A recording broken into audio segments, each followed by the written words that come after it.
Thank you. And you stated your full name. What do most people call you? Allie. And how old are you, Allie? I'm 19 years old. What's your date of birth? August 18th, 1997. Where did you grow up?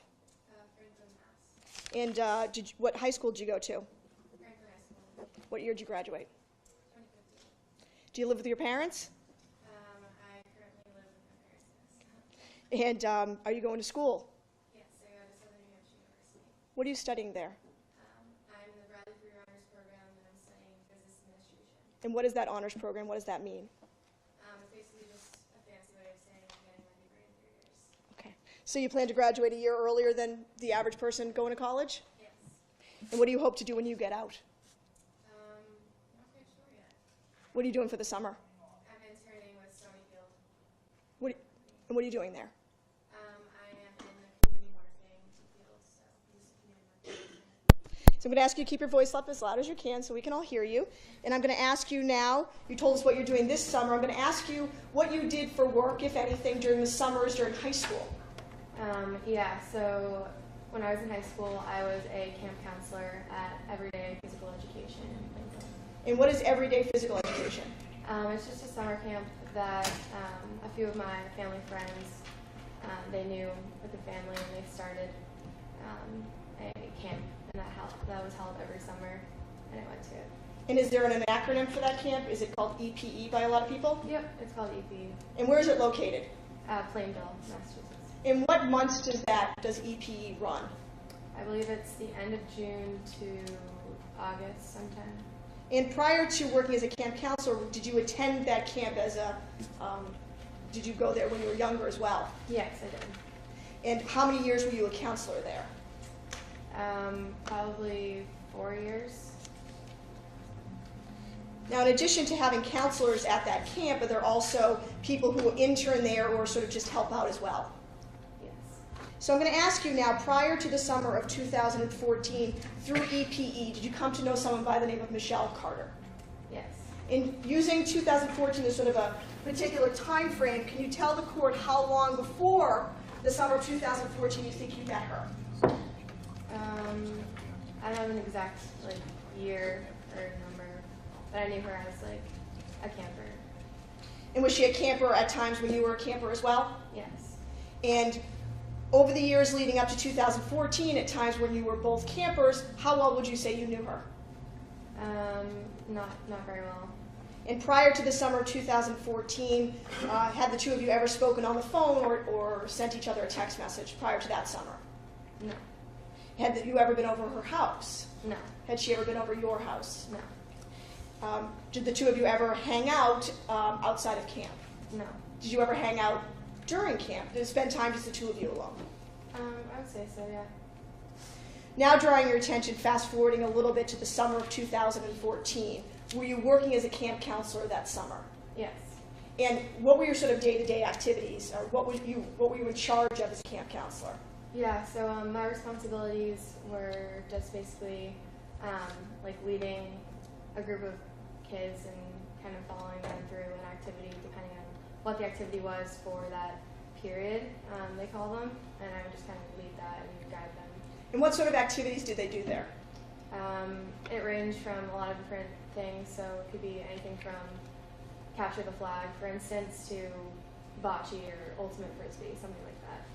And during that particular summer of 2014, did you see Michelle Carter there at the camp, EPE? Yeah. And in what capacity did you see her? Was she a camper, a counselor, or sort of somewhere in the middle? She was a volunteer. And what does that mean? So there's a period between when you're a camper, then you become a volunteer, and you kind of work your way up to become a paid counselor. And was she in that in-between? Was it your understanding she was in that in-between period? Yeah. Who did you believe to be older at that particular time? You or Michelle, or did you think you were the same age? Probably the same age. I wasn't really sure.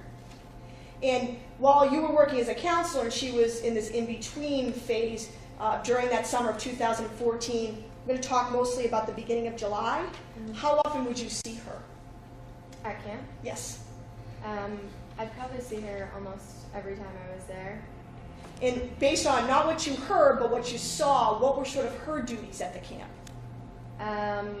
So volunteers typically are the people who set up the activity before the counselor gets there or camp counselor gets there to run the activity. Okay. Typically they participate with the campers as well.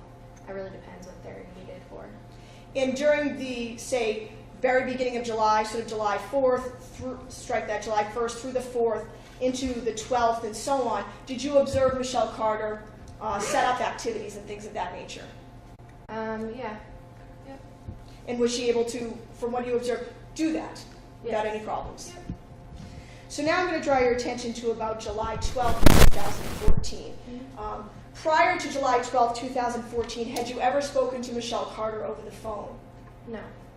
Had you ever been involved in a group text message with Michelle Carter? Yes. And what is a group text message? Basically just a group of people in a text message stream kind of thing. And so you were in there and you saw someone identified as Michelle Carter in there as well. Yep. And do you remember who else was in that string of group messages? It was a mixture of volunteers and camp counselors. And do you remember what the general topic was? I don't. Now, at some time after that group text message, did you start to receive text messages from Michelle Carter, just her? Yes. In using July 12, 2014 as a particular time, does that sound familiar as when those might have started? Yep. And when Michelle Carter began texting you on or about July 12, 2014, how would you describe your relationship with her at that time?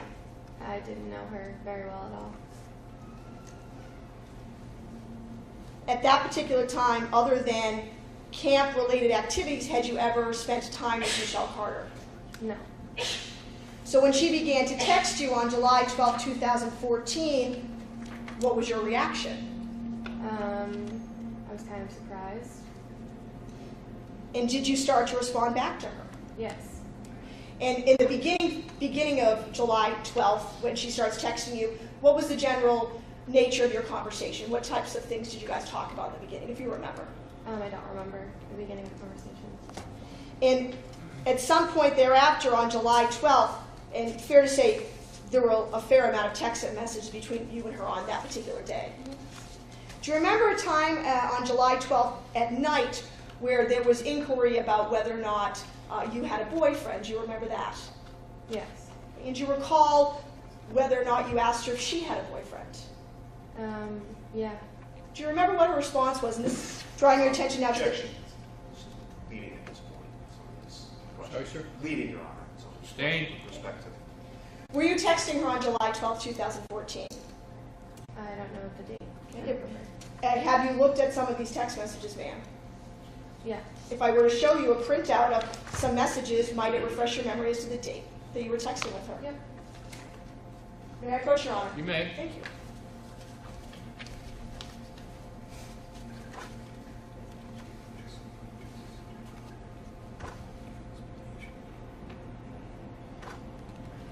And does that refresh your memory as to when Ms. Carter began to engage you in conversation via text message? Yes.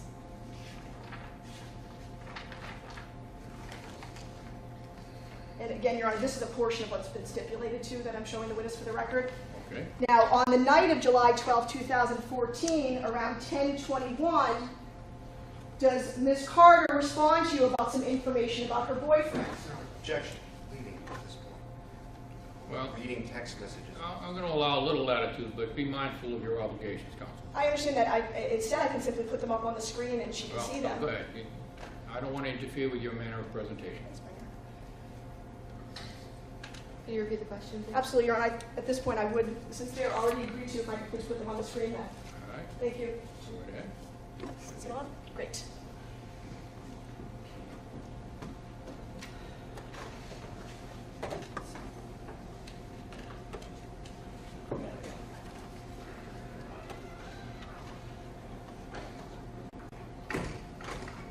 Are you able to see that, ma'am? The top there? It's a little blurry. It's just a little blurry.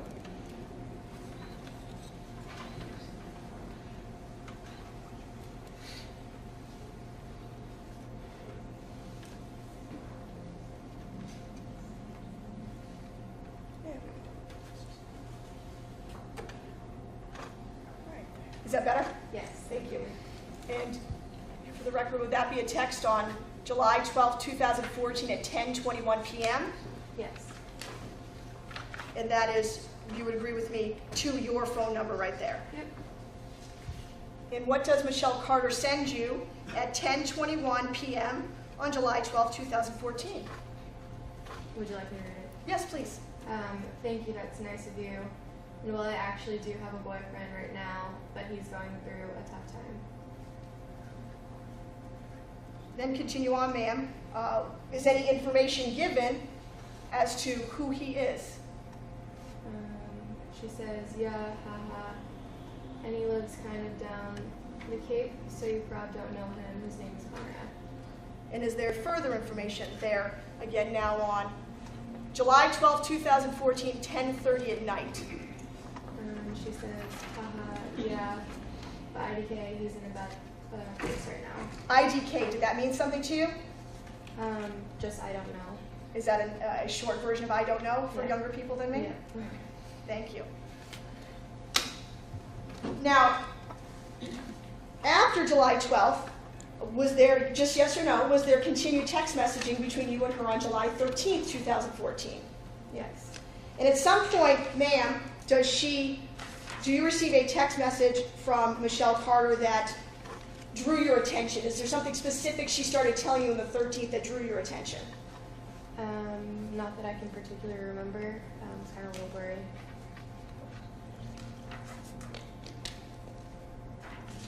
Well, during the text messages on the 12th, there was mention of a boyfriend. Was that person ever mentioned again in the following days?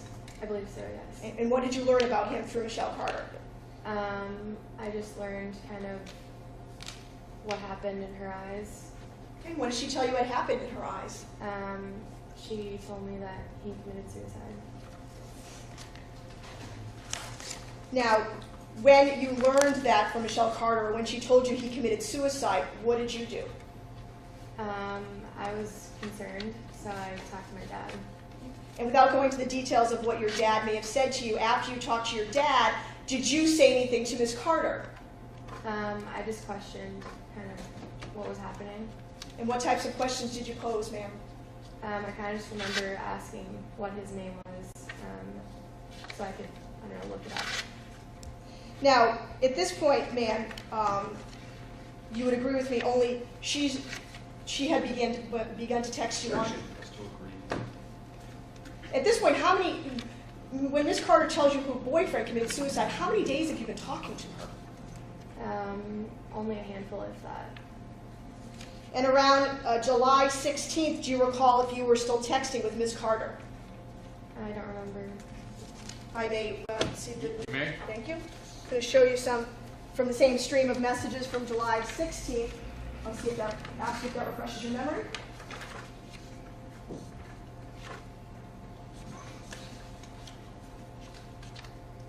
Yeah. If I may, Your Honor. Okay. Thank you. Now, on July 16, 2014, at 7:46 p.m., does she send you a text? Yes. Can you please read it? Yeah, and I was on the phone talking to him when he killed himself. I'm heard him dying. So now, July 16th, how many days has Michelle Carter been talking to you via text message by the 16th? She started on the 12th. Then that would be before. So now, having spoken to her for 4 days and her telling you that she heard her boyfriend die on the phone, what was your reaction? I was very concerned. And did you relay that to her? I believe so. Please yes. try to testify from your own memory first, ma'am, before you look to the numbers. Let's just bring you back to that day. Uh-huh. You get that text message. Can you tell the court how you were feeling that day when you got that text message from her? This specific one. Sustained. This specific No, text. no, you. How did you need feel to when you answer. got that text That answer is. No, the last answer you just gave. Put another question. How did you feel when you got that text message from her? Objection. Sustained.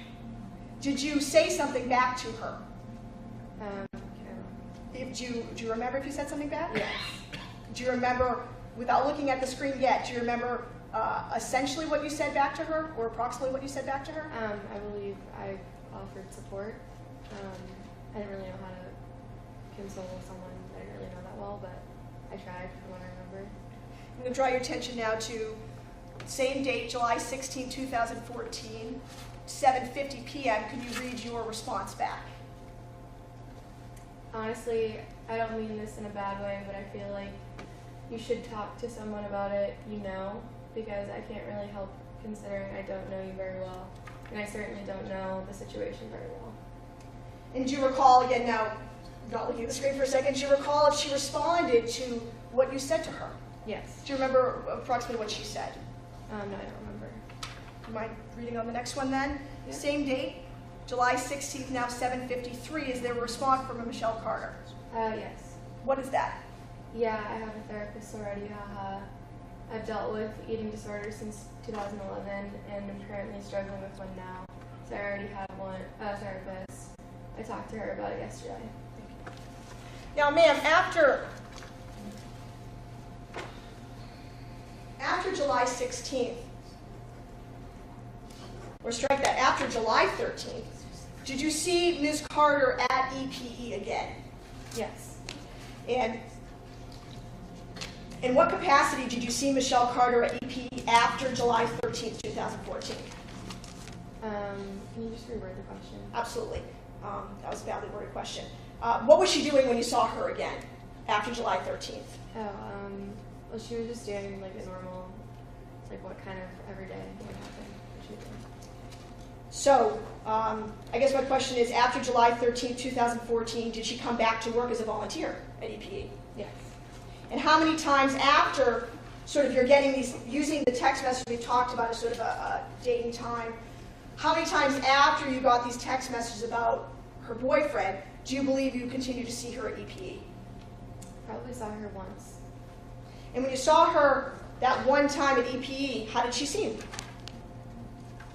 I didn't really notice anything out of the ordinary.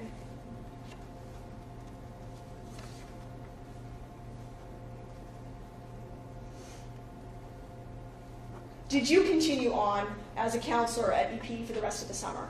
Yes. And after the one time you saw Michelle Carter at EPE that summer, after the text we talked about, did you see her again in person? I don't believe so. Drawing your attention now to September when school starts, where were you going to school? Southern New Hampshire University. And for a period of time, did you continue to receive text messages from Michelle Carter? Oh, wait, I think I was going to Franklin High. I was a senior, so Franklin High. Yeah, I'm going to high school still. So during your senior year of high school, do you have a memory of whether or not you and Michelle Carter continued to text message for a period of time? I don't remember. After that one time, after these text messages you saw at EPE, do you believe you ever saw her again in person during your senior year at Franklin? I don't believe so. And after that, you went to college? Yes. And where did you go again? Southern New Hampshire University. And when you were there, did you see her at all there? No. Have you ever been to the defendant's house? No. Has she ever been to your house? No. Have you ever socialized with her outside of camp? She came to one of my basketball games. Did you socialize with her there? After the game, I think we talked. And when, could you tell the court an idea of when that is in relation to the other things we've been talking about? Probably sometime while I was still working, and she was still working as well. So sometime in approximately the summer of 2014? I believe so. After that time she came to her basketball game, your basketball game, did you ever socialize with her or go anywhere with her? No.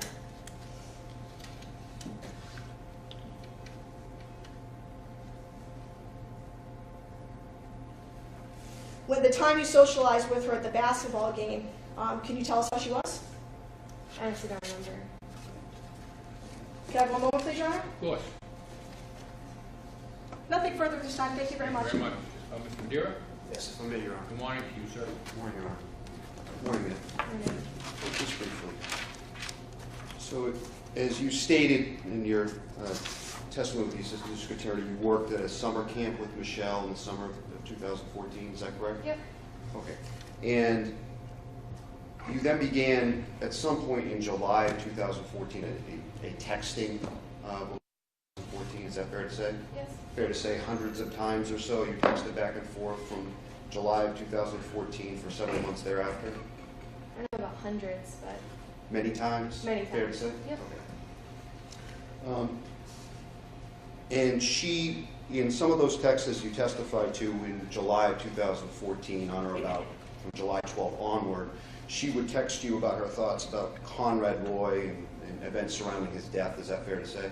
yes. Okay.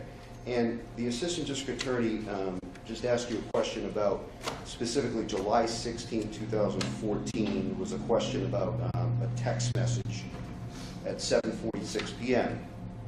where you had stated in direct that she texted you, yeah, I was on the phone talking to him when he killed himself. I heard him dying, that we testified to earlier. Yep. Wasn't there a text just 3 minutes before that where she stated to you, quote, yeah, he told me everything, I'm the only one he told things to, which is why I feel so at fault because I should have gotten him more help. I just never thought he would actually do this. Do you recall that? Not particularly. If I may approach you? Of course.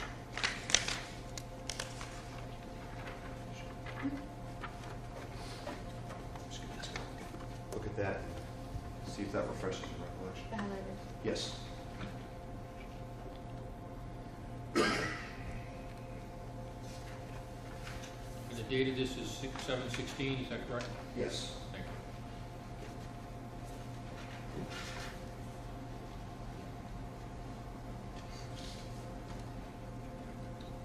Just ask you to read the text message and highlight at July 16, 7:43 p.m. Yeah, he told me everything. I'm the only one he told things to, which is why I feel so at fault because I should have got him more help. I just never thought he would actually do this.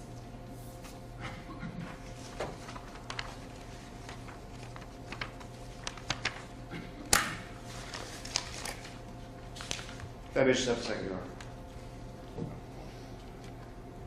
Nothing further, Your Honor. Are you admitting that those texts, or are we all set with the testimony? I do have them on a CD, Your Honor, the complete set between the two of them. No objection. Thank you. Is that by stipulation? Is that correct? All right, thank you. We mark this the next exhibit. Read number 16 now. I'm sorry, did you have any redirect? Just actually briefly, Your Honor, back to that same text, so if we sort of get the context of the text messages I put in and he put in. So we're all talking about this, you would agree with me, we're all talking, all these texts that he asked you about and the last ones I asked you about were all July 16, 2014, correct? Correct. And if you could just look up in that same strain.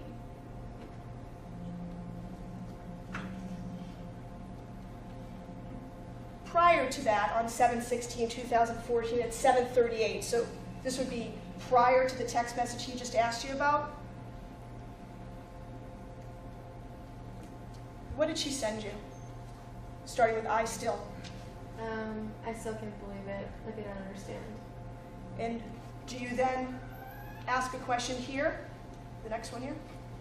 And sorry, my finger was Yes. And what did you ask? Do you know why? And did she respond? Why what? Did you respond? Yes.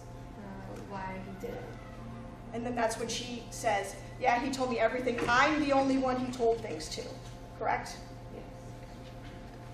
So prior to saying that I just never thought he actually did it, she says, I still can't believe it, like I don't understand. Yeah. Nothing else. Thank you very much. Anything further? You step down, ma'am. Thank you for your assistance in this case. You are free to go. Ms. Flynn, do you have, or Ms. Rayburn, another witness?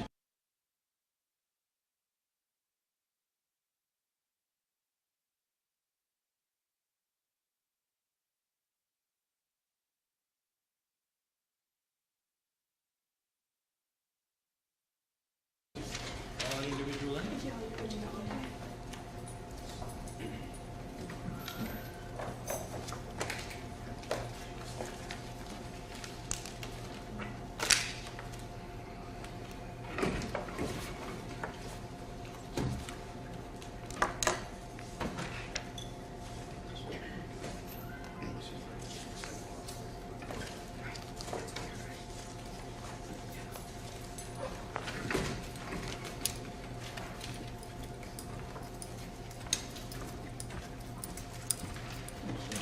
Morning to you. Please remain standing for a moment while you are sworn. Raise your hand. This matter before the court, swear testimony about to give you the truth, whole truth, and nothing but the truth, so help you God. Okay, it's very important that you talk nice and loud. Everybody in the room is interested in what you have to say. They want to hear you. So please state your full name and spell your last name for the record. Olivia Lee Masalgo, and M-O-S-O-L-G-O. M-O-S. O-L-G-O. Thank you very much. You may proceed, Mr. Knapp. Thank you, Your Honor. Good morning, Olivia. Do you have a nickname by which you're called? Livy, And how old are you? 20. What's your date of birth? May 9th, 1997. You keep your voice up nice and loud for us. May 9th, 1997. And where do you live? Norfolk, Massachusetts. Where did you grow up? Norfolk, Massachusetts. And what year did you graduate high school? 2015. And what high school did you attend? King Philip Regional High School. Can you tell us about King Philip? When you say it's a regional high school, what towns or cities does it encompass? Norfolk, Rentham, and Plainville. And about approximately, well, in your year, 2015, how many were in the graduating class? I think 270. And generally, how many in the school, if you know, in the years that you attended?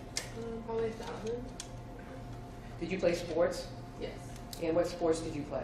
I played volleyball and softball.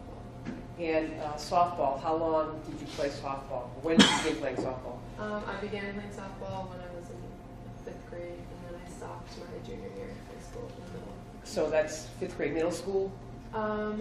But I started in elementary school. It's fair to say that softball is a very big deal in King Philip and the Plainville area. Yes. Are there not only school teams, but also travel teams and area teams that you participated on? Yes.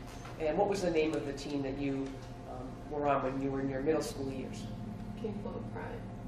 And again, was that just students that went to King Philip schools, or were there other students that would go and play on the team? There were some other students, but it was mainly for free time. And do you know Michelle Carter? Yes. How do you know Michelle Carter? From softball in school. So when did you first meet Michelle Carter? In 7th grade.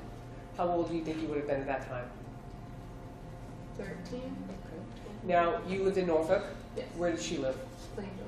And how much distance between your home and hers by travel in the car? Like 15 minutes. 20 minutes. When you were in your middle school years, how would you describe your relationship with her? We were friendly. Friendly, but not close friends? Yeah, from softball. So would you see her normally when you were at softball activities, practices, and such? Yes. Did you ever socialize with her outside of that softball type team relationship? Occasionally with the team, but not many times. So was it, when you would socialize, it was always in a group with other members of the team? Usually. And I know middle school, did you have a cell phone then? I think so. Okay. And when you would communicate with your team members, would you communicate by cell phone, texting, and that type of thing? Yeah. Now, as you got older and began getting into your junior high and your high school years, did you still participate in softball? Yes. Did the defendant as well? Yes. And did you know at some point that she got sick? Yes. And when was that she got sick? It was, I know she was sick in middle school, and then in high school, then probably my sophomore year. Okay. And when we say sick, what was it you knew that she was wrong with her? I knew she had mental health disorder, And do you know? eating disorder. Now, when you say eating Keep your disorder, voice up, okay? Okay, sorry. when you say eating disorder, did you ever see her weight go up and down? Yes. Now, at some point, did that affect her ability to play softball? Yes. And do you recall when it was that she could not play on the softball team with you? I believe it was sophomore year.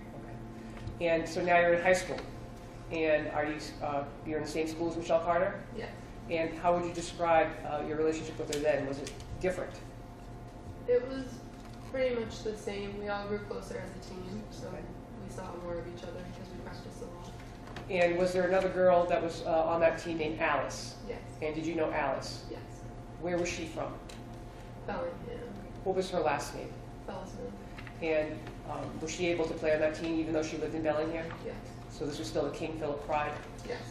And was that a team that would actually travel to not only different cities and towns, but to Canada? Yes. And did you ever notice Michelle and Alice, what their relationship was when you were with them? Yes. What was it? Objection. Proper proof, counsel. Judge, the relationship with Alice is critical to the Commonwealth's case. It's part of the motivation we would argue that Michelle Carter did what she did to get the attention of particular girls. Michelle Carter, we would argue, was doing things, in this case, with Conrad Roy, to get the attention of people that were told not to talk to her any longer. One of them being Alice. Team in the middle school years. Describe what you observed as far as the relationship between Michelle and Alice. They were friends. Did they get very close as the time went on the softball team? And what You did have to you speak, ma'am. Oh, yes, sorry. what did you observe? How did you determine that they were getting closer? They spent more time together. Were they together a lot? At the field, yes. And when the team would travel and go, for instance, to the trip to Canada, were they close? Yes. And would they room together? I don't know. Did they, when you observed them at softball events, were they always together? Not always. Were they together a majority of the time? Yes. And would you say that they were the closest together, closest teammates, their friendship? Can, Michelle was closest to Alice on the yes. team. At some point, did that change that you were made aware of or saw yourself? Yes. And when was that, if you know? What year? I believe it was sophomore year, Okay. freshman or sophomore, I don't recall. So that would be 2013, 2014 timeframe? I believe so. And did they still hang around together? When we had team things, yes, but everyone hung around together during that time. You have to keep your voice up. Sorry. Yes, but for team activities, we were all together a lot. And were you, as a member of the team, made aware that they were no longer to have contact with one another? Yes. And who told you that? Sustained. You knew that? Yes. Okay. And did you observe that after finding out that they no longer, or they didn't spend as much time together? I'm sorry, that question again? After you learned that, did you observe that they were not together as much? Is there an objection? Yes. Overruled. You may answer, ma'am. Sorry, can you repeat it one more time? After you learned that they were not to be in contact with one another, did you observe that they were no longer in contact with one another? Yes. And did Alice go to King Philip High School? No. Do you know what high school she went to? I think Bellingham, the public high school. But I could be wrong, I don't remember. Now, getting back to your high school years, is it fair to say that Ms. Carter spoke to you both verbally and through text messaging? Yes. How frequently would she text you? Pretty frequently. We were friends, Okay. but not every day or anything like that. And is it fair to say that when you were in your high school, your sophomore, your junior year, that were you still friendly with her, like you would see her at places or go places with her? Yes. And would you consider yourself a close friend with her in high school? We were close teammates, I would say. So you were more teammates, not friends? We were friends in the sense that I was there for her when she was going through things, Okay. but not every day, like best friends. Would you or go anything. on weekends? Would you hang out with her? No, not really. At school, would you hang out with her? I would see her at school, and You'd see her, but would you hang out with her? there wasn't really much hanging out at school Okay. for me. Would you call her up to go to her house at all? Not much.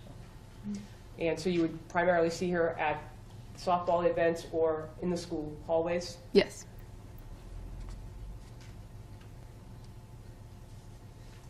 What are you studying now?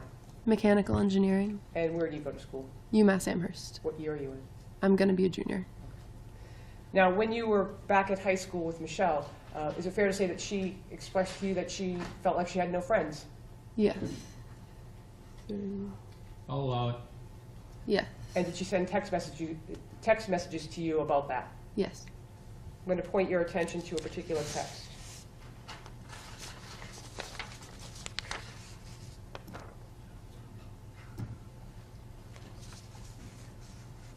And this is on November 3rd of 2013, so this would be your junior year? I think our sophomore year, if it's 2013. November 2013. Oh, then our junior year. Okay. Yeah. Sorry. There's a text sent at 6:30, text number 655. It's going to appear on the screen.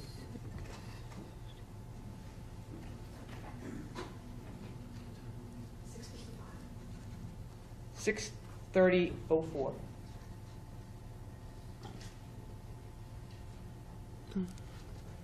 Could you read that to us, please? Mhm. No, stop, I'm not. Stop telling me how wonderful and beautiful I am and how I'm such a funny girl because beautiful girls get invited to parties and their friends call and want to hang out. They don't spend Friday nights alone and funny girls don't lock themselves in their room to cry. Do you recall getting that text message from Michelle Carter? Yes. And now, on that same date, 6:33, I'm sorry, 6:37,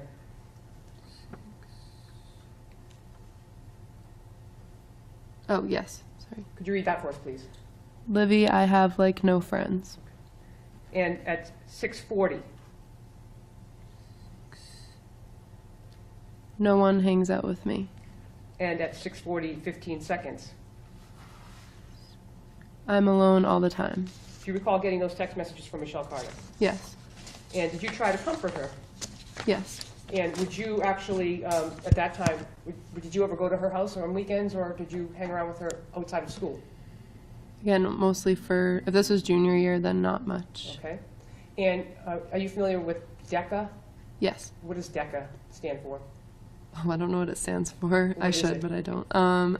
It's a business club. Okay. Were you involved in DECA? Yes. Was Michelle Carter involved in DECA? Yes. And what types of things would people that were involved in DECA, what would you do?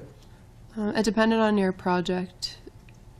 There's different types. There's philanthropy and Is community it a service. competition type team? Yes. And do you know, did Michelle have partners in that? Yes. Who were her partners?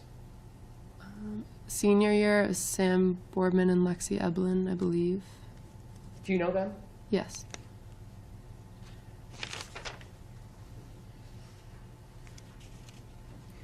Did you talk to Michelle about boys, boyfriends, that type of thing? Sometimes. And in high school, did you know whether or not she had a boyfriend? Yes. And who did you believe her boyfriend to be? Conrad Roy. Did you ever meet Conrad Roy? No. Did you ever see Michelle Carter with Conrad Roy? No.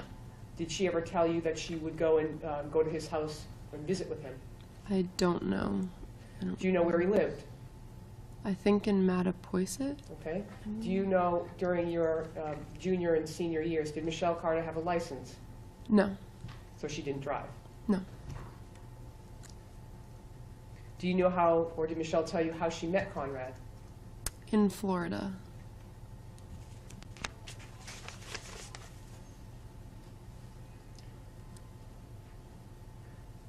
I'm going to direct your attention to July 13 of 2014. Do you recall getting some news from Michelle that day? Yes. Where were you when you learned something from Michelle? In Boston. And who were you with? My boyfriend and his family.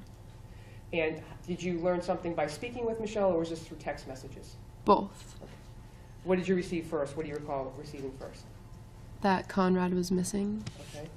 And did she tell you that by phone or by text? I believe by text. Okay. And did she tell you anything else about his condition? I don't remember. I'm going to direct your attention to a particular text.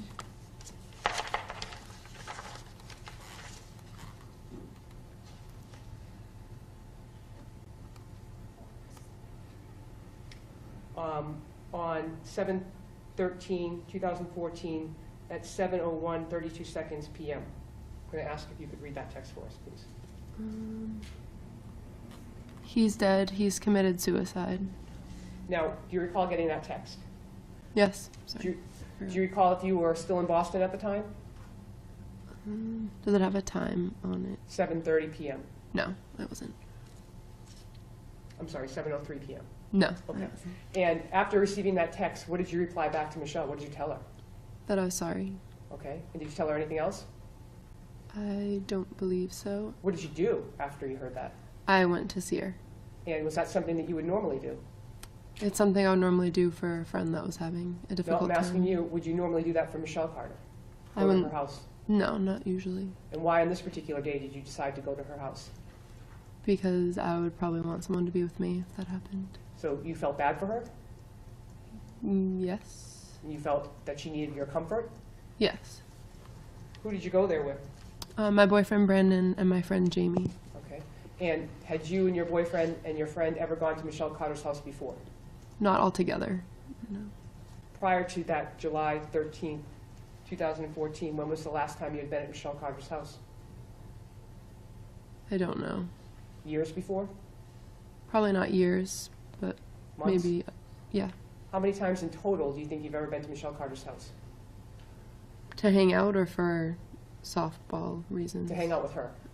Probably 5 or 6, I'd say. 7. Did you observe others to go to her house that day or other days? Not that day. I'm not sure if people went the following days to see Okay. her. Did you observe people comforting her in the days that followed? Yes.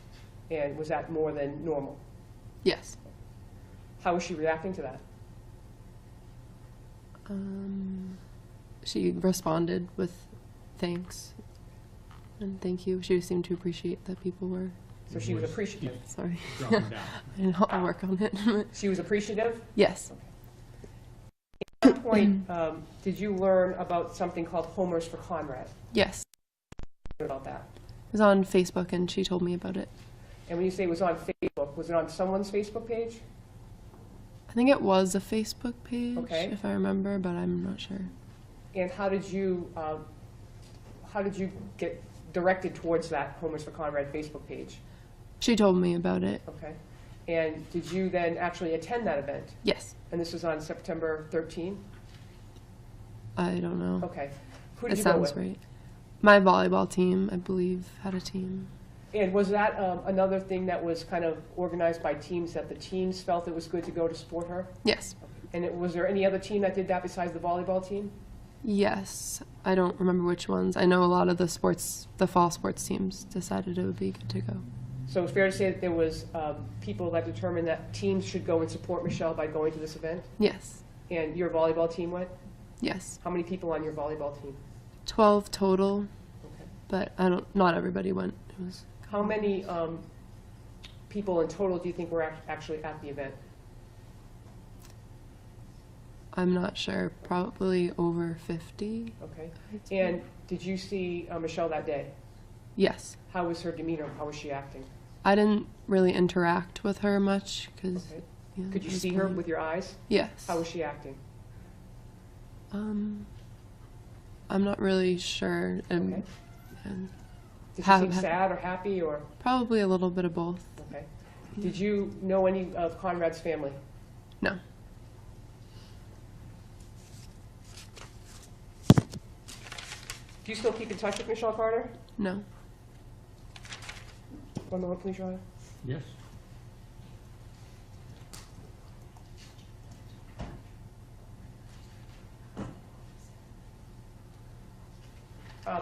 When you were mentioning that you knew that Michelle had gotten sick at one point when she was younger and then when she was older. Did you learn that in June 20th, June 22nd timeframe of 2014, that she was at McLean's Hospital? Yes. And did she text you while she was there? I don't know if it was while she was there. I think it was. Okay. Yeah. And did she tell you that she had been talking to her therapist about Alice?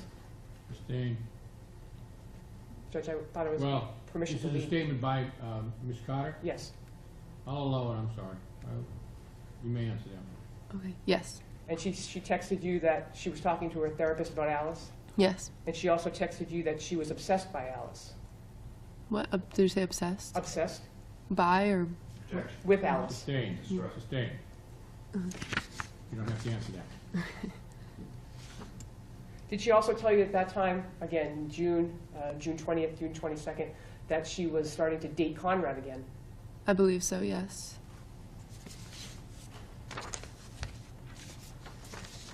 One moment, please, Your Honor. Yeah, of course.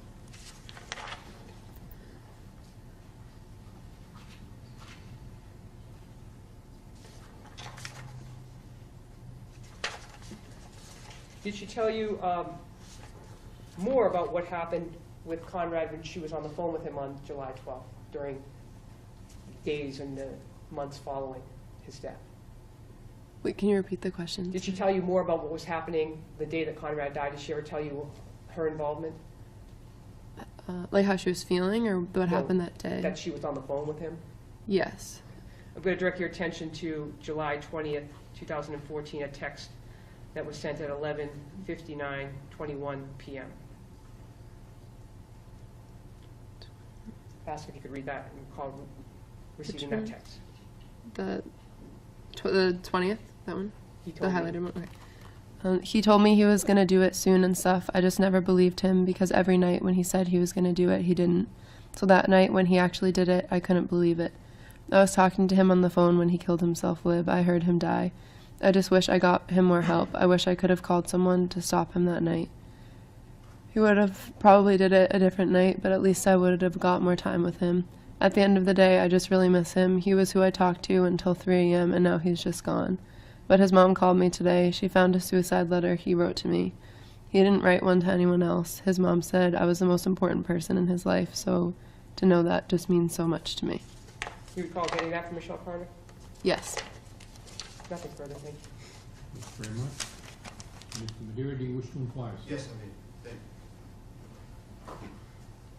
Morning. ma'am. So you know Miss Carter since, I believe you testified, since middle school, is that fair to say? Yes. And you were good friends with her throughout a large majority of high school, is that fair to say? Yes. And as you stated on your direct testimony, you went to her house multiple times to hang out, is that fair to say? Yes. Okay. And is it true that you actually attended her 16th birthday party? I don't know, actually. You don't remember if you did? I don't remember, no. But back in the school year of 2013, 2014, you continued to maintain a pretty good friendship with Michelle Carter. Isn't that correct? That junior year? Yes. Yes, to some extent. And that continued through the summer of 2014 at least. Isn't that fair to say? Yes. And you continued, fair to say that you and Miss Carter texted throughout that time period many times, fair to say? Yes. Maybe hundreds of times, is that fair to say? Yes. Okay. And during some of those text message exchanges between you and Miss Carter, you two would share your affection for one another as friends, isn't that fair to say? Yes. And sometimes you would say, I love you, Michelle, isn't that fair to say? Yes. And that continued into the summer of 2014, isn't that true? Yes. And for example, I will direct your attention to June 20th, 2014. Do you recall at 10:48 p.m., do you recall getting a text message from Ms. Carter stating, well, thanks, but I really appreciate everything you do for me, and I don't tell you that enough, but I need to. You were really special to me, and your response was, I love you. Yes. Now, you testified earlier about directing your attention to July 13th, 2014. The assistant district attorney asked you to recall a text message, I believe, at 7:01 p.m., in which Ms. Carter stated that Conrad Roy had committed suicide at that point. Yes. And you were in Boston at this time during that text message exchange? No. Okay. But you were text messaging her back and forth about this? At what time? At 7? At 7:01 p.m., July 13th. Yes. And before that, in the hours before that, you were text messaging back and forth between Ms. Carter. Isn't that fair to say? Yes. And you were talking to her on the phone, too? Isn't that fair to say? Once, yes. Once. And before the 7:01 p.m. text about that he committed suicide, didn't Ms. Carter ask you to enter a phone number into an iPhone app in order to locate Mr. Roy? Yes. And you attempted to do that, did you not? I attempted to, yes. And again, this was before you became aware of Conrad Roy's death at that time, isn't that Yes. correct? Just a minute, Your Honor. And there were times in 2014 where Ms. Carter confided you about some of the problems that she was going through at that time, isn't that correct? Yes. She would talk to you about her eating disorder, in fact. Yes. She, and prior to Mr. Roy's death, she also confided you about their relationship between she and Mr. Roy, isn't that correct? Yes. And I believe you testified just earlier about how she told you, I believe on June 21st, 2014, how she and Conrad might date again. Yes. And that was a text message that Ms. Carter sent to you, isn't that correct? Yes. And do you recall responding to her, quote, "I wouldn't, Michelle, I'm sorry, but..." This is a text message back from you to Mr. Madeira. Oh, I'm sorry. to Mr. Yes, you may.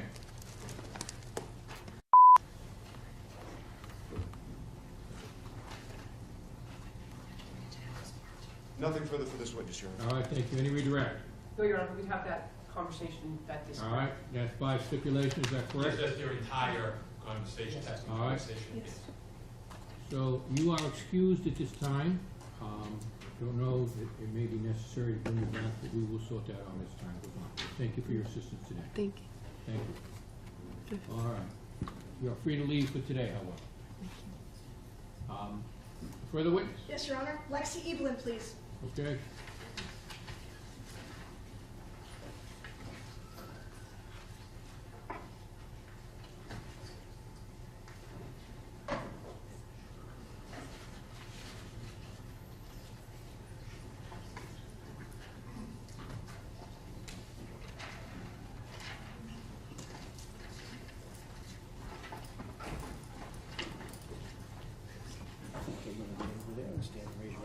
Good morning.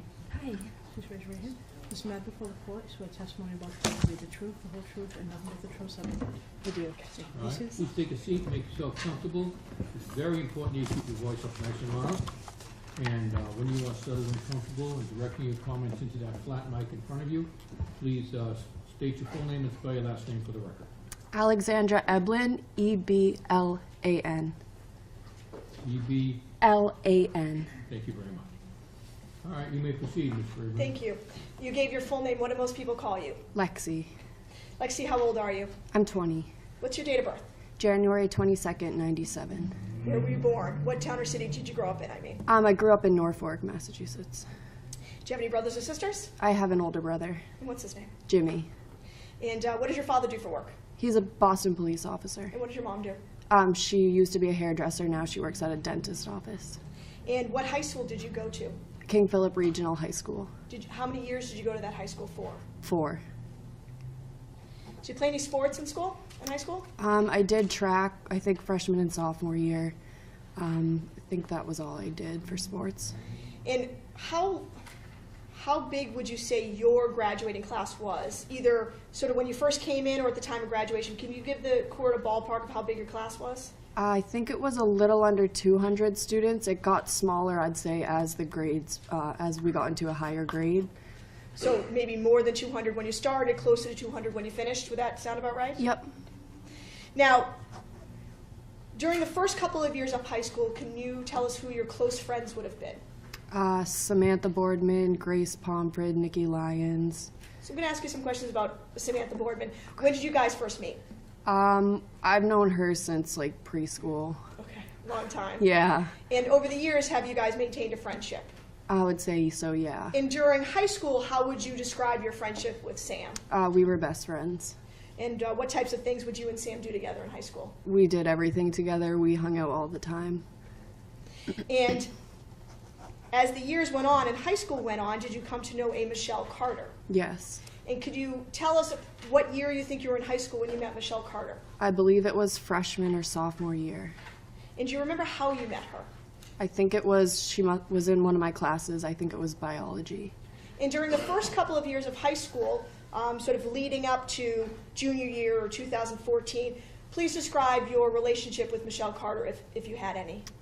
It was mostly an in-school friendship, mostly just like talking in school and stuff. That was kind of like the extent. And during those first couple of years of high school, would you ever socialize with Michelle Carter outside of high school, outside of seeing her in a classroom? I don't believe I did.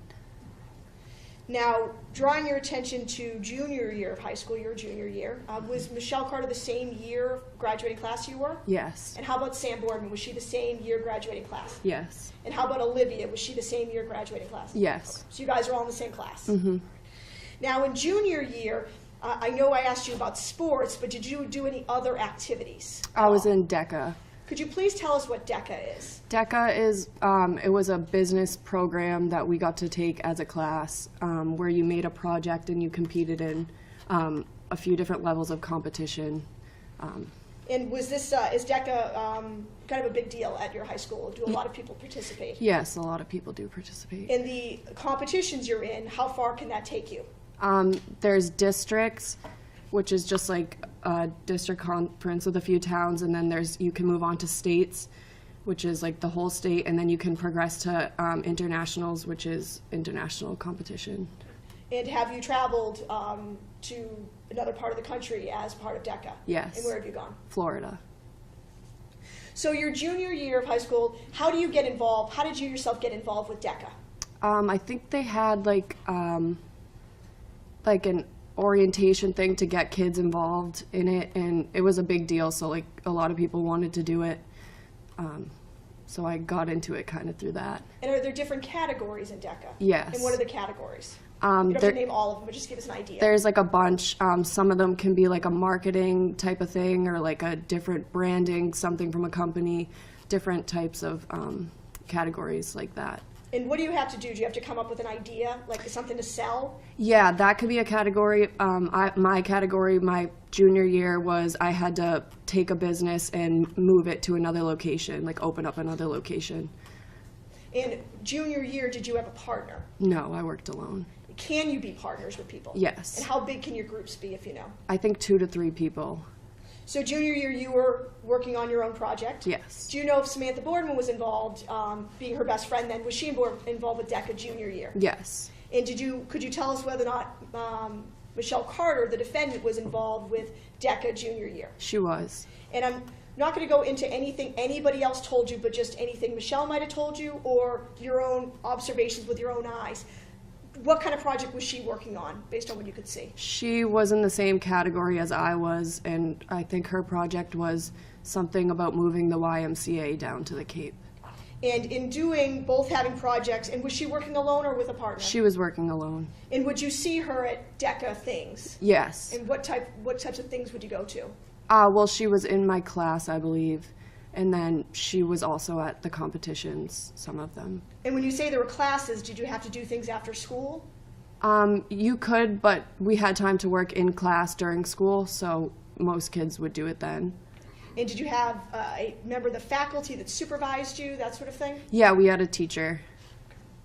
So now that you and Sam and the defendant are all working on your projects in DECA, did your relationship with Michelle Carter change that junior year now that you're all sort of doing the same activity? I would say kind of, because we were all involved in the same class. And at some point in 2013, so this would be, so you graduated 2015, correct? Mm-hmm. So 2015 academic year would be September 2014 to May of 2015. So junior year would be September 2013 to May 2014, right? Yes. Okay, so junior year beginning in the fall, around that time, do you recall whether or not you had a texting relationship with Michelle Carter? Meaning, did the two of you text back and forth a lot? Yes. Do you remember how that started? I don't. And in that time frame of starting with October 2013 and now moving through the year, academic year I'm talking about, into when you would have finished junior year, how often would you say you and Michelle Carter texted? Probably a few times a week, I would say. And would you agree with me that between, say, October 2013 and October 2014, the two of you texted, would have texted thousands of times? Yes. In fact, have you reviewed some of those hundreds to thousands of text messages? Yes. And in addition to these hundreds to thousands of text messages, now I'm going to really just limit you to junior year right now, 2013 to 2014. Other than texting, would you guys ever hang out and just like go out on a Friday night? Not usually. I can't remember a time that we did. What did you have going on in your life junior year? Other than DECA, what else did you what were you doing with yourself? Going to school, DECA, what else did you have going on? I believe I worked. And what types of things do you do for work? I worked at a dry cleaners and I did babysitting. And was how often did you work at the dry cleaners, do you think? I think 2 or 3 times a week. And how often would you babysit? I know that can be somewhat sporadic, but. Yeah, it was pretty sporadic, probably the same 2 or 3 times a week. So you had school full-time, DECA, working at dry cleaners, and babysitting. Hmm. And based on your observations, was your friend Sam someone who also was very busy and held jobs? Definitely. And what types of jobs did you see Sam at? She worked at a bakery, I believe. Where else? I can't remember where else she worked, but I think she worked at a couple of different places.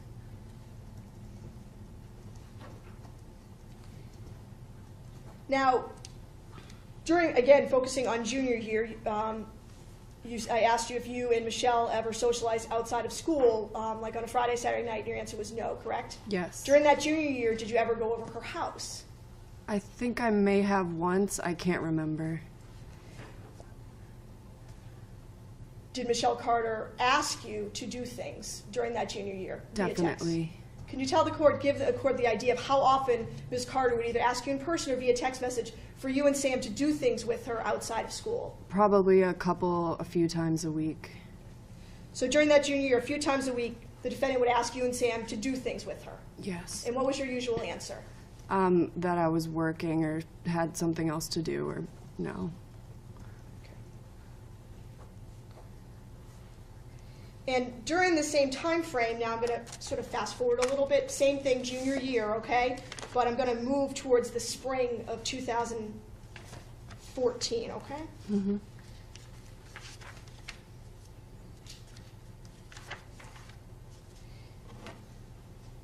Did that continue on where Ms. Carter was still asking you and Sam 2 to 3 times a week to hang out and you guys weren't hanging out with her? Yes. Did there come a time during that spring, March, April of 2014, where Ms. Carter began to text you about something you found to be concerning? Yes. And what type of things was she texting you that you found to be concerning? Like personal problems.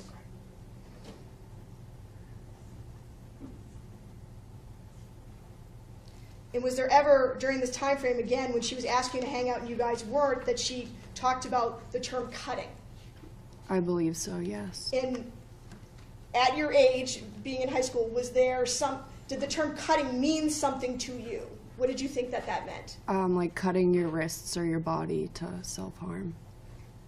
Now, when you were seeing Ms. Carter in school after the couple of times she said she was cutting, did you ever actually see any wounds on her? No. Did she ever ask you if you wanted to see wounds, or did you notice any wounds? I don't believe so.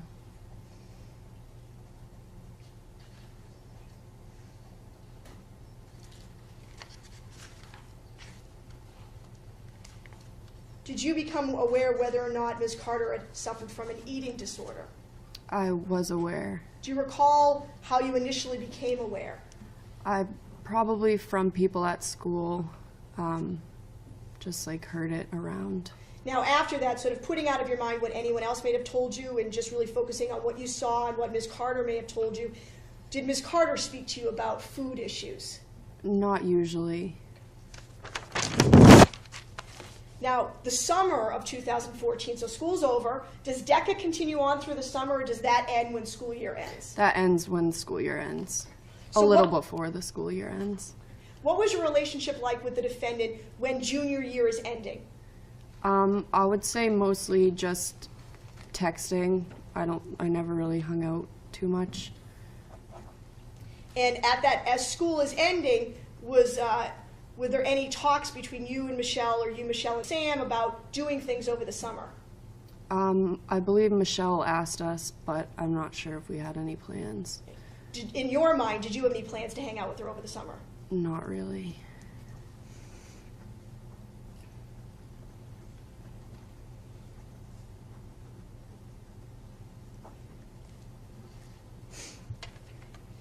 What were you going to be doing this summer? How were you planning on spending your summer of 2014? Working and just hanging out. I went on vacation And where were you going on vacation? to Aruba. And was that vacation in sort of the middle of July? Yes. And who did you go with? I went with my dad and my brother. And was that pre-planned before July? Yes. So we're moving forward. When does the school year end? End of June around? Yeah, like middle end of June And where were you going to be working that summer? at the dry cleaners and babysitting. And I don't want to get too much into your personal business. Babysitting locally? Yep, a couple towns over. Now, as the summer continued now, June into the beginning of July, were you still in contact via text message with Ms. Carter? Yes.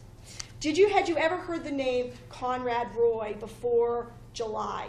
Yes. And how had you heard it, or who had you heard it from? I heard it from her. She used to talk about him. And what would she say about him prior to July of 2014? That he was her boyfriend. Had you ever seen him? No. Did she ever tell you how they met? Yes. What did she tell you?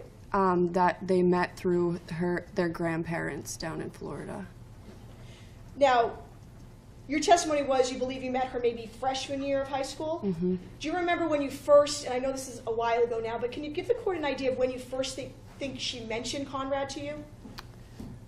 Before DECA or during DECA? Before DECA. Did you ever talk to Conrad Roy in person or by any, and when I say talk, I'm using that very generally here, text, Facebook, instant message, any means? I don't believe I did. Did she ever give you an idea of how often her and Conrad were actually seeing each other? Yeah, they didn't see each other very often.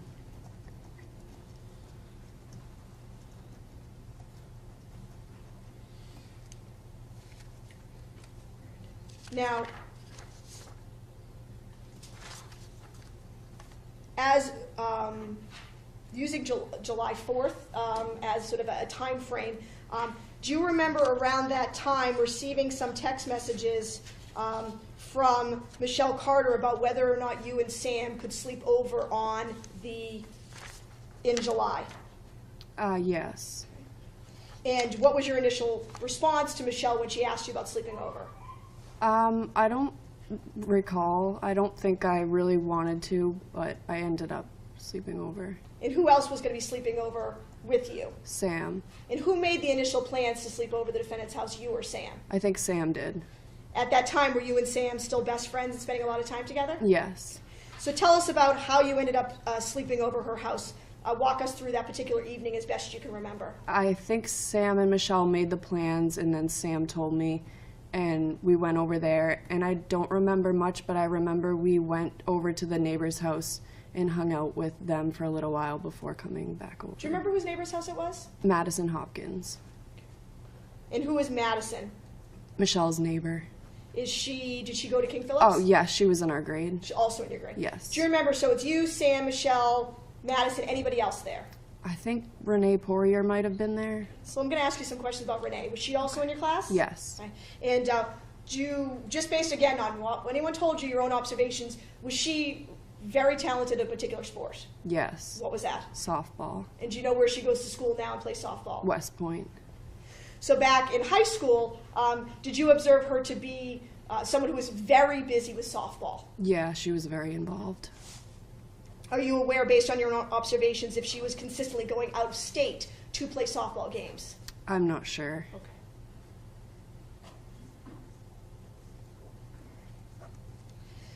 Okay. So you go to over Madison's house. Renee, who's plays softball. You, Sam, Michelle are all over there. Correct? Mm-hmm. At some point, you go someplace else.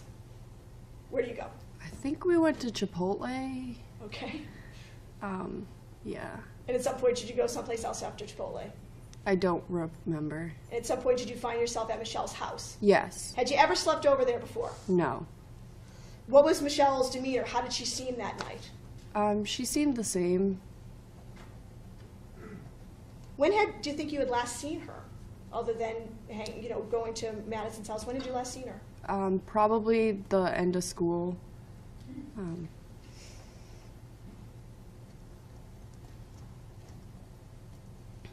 Do you remember whether or not she had a phone with her that night? I don't remember.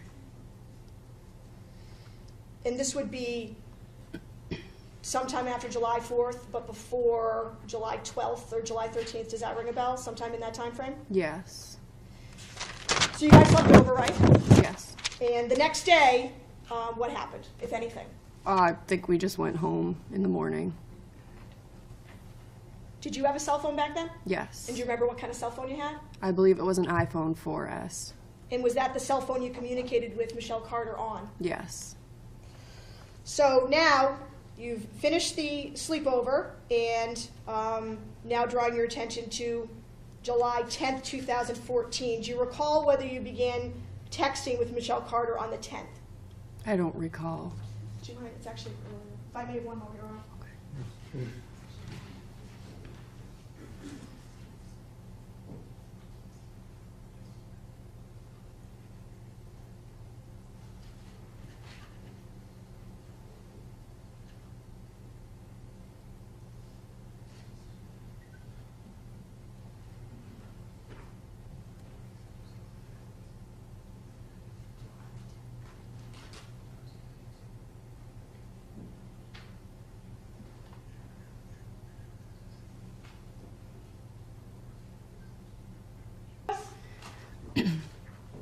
Thank you so much for coming over and hanging out with me, Lexi. It really made me happy. You and Sam are the only people who actually make me forget I have an issue and stuff for a while. And like you guys, make me feel normal. I can't thank you enough for that. I hope you want to hang again sometime soon. I had a good time, and I hope you did too. And did you respond to that? I don't believe I did. Then now, that same day of July 10th, 2014 at 5:48, do you remember getting a text message about Conrad? Vaguely, yes. Can you read this one for me, please? Conrad's missing. They can't find him anywhere. Do you recall, if you may not recall the exact verbiage of that text message, but do you remember getting a message when you got that? I didn't really know what to think about it. Sustained. The answer is stricken. Well, now, if you could skip to the next one, please, July 11th. Did you send her a text message? Yes. What did you ask her? Did they find him? And did she respond a few minutes later? Go down to the next one. Yes. What did she say? Thank you for asking, but no, not yet. I'm losing all hope that he's even still alive. And just for the record, this is July 11th, correct? Yes. Please read the next one at 10:59 p.m. Oh, strike that. Do you then just ask seriously, question mark, question mark? Yes. And how does she respond, please? She says, yes, he's been missing since Wednesday night when you guys slept over. He hasn't called or talked to me or anyone since. I just don't understand. He didn't even tell me, like we were supposed to hang out today, and he knew that. Had Ms. Carter mentioned to you during the sleepover at any other time when the last time she had physically seen Conrad Roy? I believe it was a while before. But in this particular text message, she's telling you they were supposed to hang out? Yes. Can we skip forward to July 12, 2014 at 9:24 p.m.? So I'm now going to draw your attention to the next day. For the record, July 12, 2014, 9:24 p.m. Did you get a text from Michelle Carter? Yes. Could you please read it? He called me and I heard like muffled sounds and some type of motor running, and it was like that for 20 minutes and he wouldn't answer. I think he killed himself. Where were you when you got that text message, Alexi, if you remember? I believe I was at either my dad's house or my mom's. Now, you mentioned that your father is a police officer, is that correct? Yes. Okay, do you know what an Amber Alert is, either from your dad or just being on this earth? Yes. Could you please go down to the next one?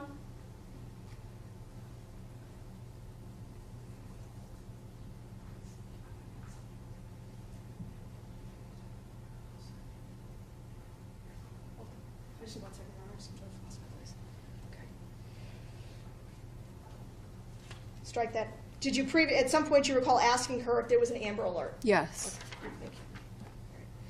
Now, July 13th, 2014, 10:36 a.m., please, the following morning. Can you read that, please? I'm going to help look for him. His mom just called me panicking. Did you know at that point, based on your observations and or conversations with Michelle Carter, whether or not she had a license to drive? I don't believe she had a license.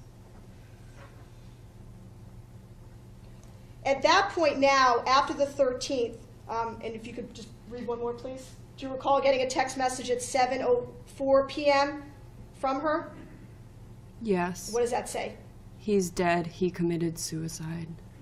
Now, after that, on July 13, 2014, did you go someplace for a period of time? I did. And where did you go? I went to Aruba. So, if you're looking at the text message, there appears to be a break in communication. Is that right? Yes. Do you recall back then in 2014 whether or not you could use your iPhone in Aruba? I didn't have data international, so I couldn't use text or anything. Now, when you returned, do you recall hearing from Ms. Carter again? Yes. If you could go now to July 21st, 2014, 6:41 p.m.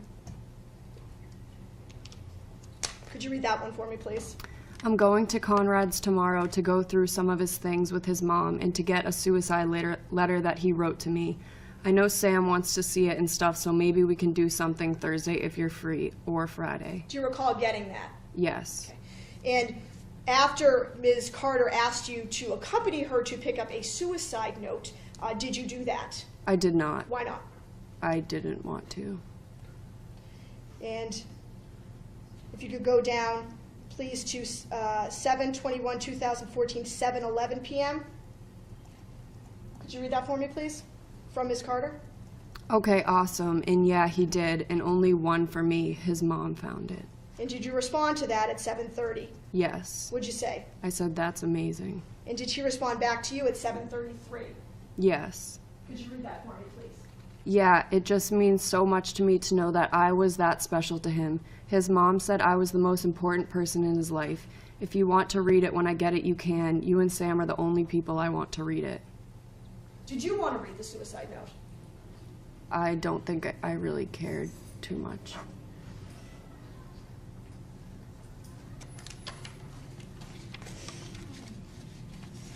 Now, after did you ever take a trip with Ms. Carter to Conrad Roy's house or any member of his family's house? No. And after that sleepover, prior to July 12, 2014, do you remember the next time you saw Michelle Carter? I don't recall. During the time frame of the summer of 2014, other than the outing of going to pick up a suicide note, did Ms. Carter ask you if you wanted to hang out any other times? I believe she did. And did you hang out with her? I hung out with her once after, I believe it was sometime in August. She came out with me and my boyfriend.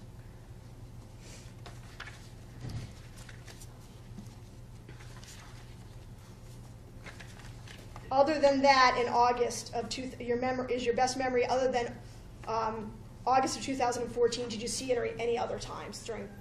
No. Was there still texting communication between you and the defendant? Yes. Now, let's talk about senior year. Okay, so this would be academic year 2014 to 2015. Do you recall what your relationship was with the defendant when the school year started back up? It was mostly in school, other than the fact that we were DECA partners, so we had to get together outside of school. Now, when school started, you being in school with the defendant, did you have an opportunity to make observations of how she seemed? Yes. What was her demeanor? How was she? She seemed the same. The same as when? Like normal, like before the previous year. So senior year demeanor a lot like junior year? Yeah. And after school year started, obviously you'd received this text message. Did she talk about Conrad at all? I think so.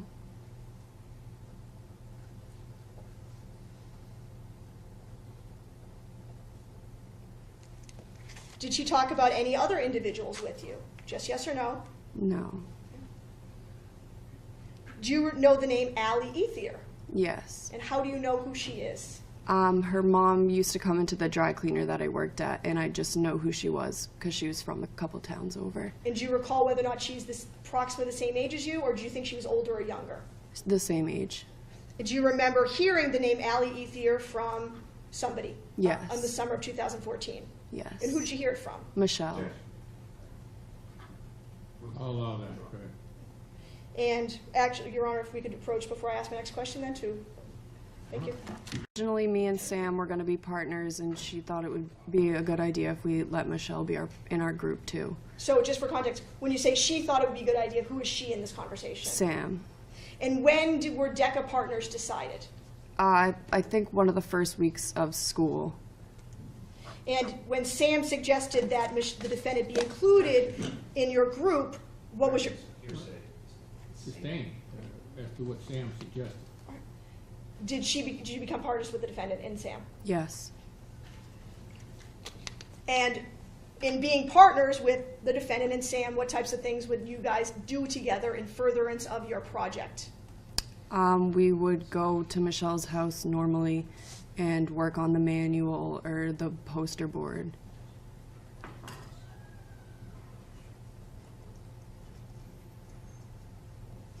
And other than DECA-related activities, how often would you say you socialize with the defendant outside of DECA stuff? Not usually. At this point, senior year, would she still have been asking you and Sam, and not asking what Sam told you, what you know yourself via text message or in person with Michelle or over the phone? Was Michelle still asking you guys to hang out? Yes. And were you hanging out with her? No.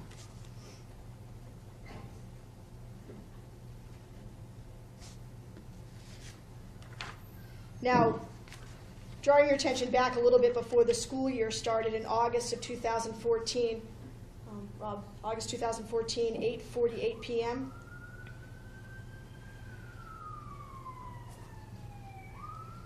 August 14th, did you say? 24th, August 24th, 2014, 8:48 p.m.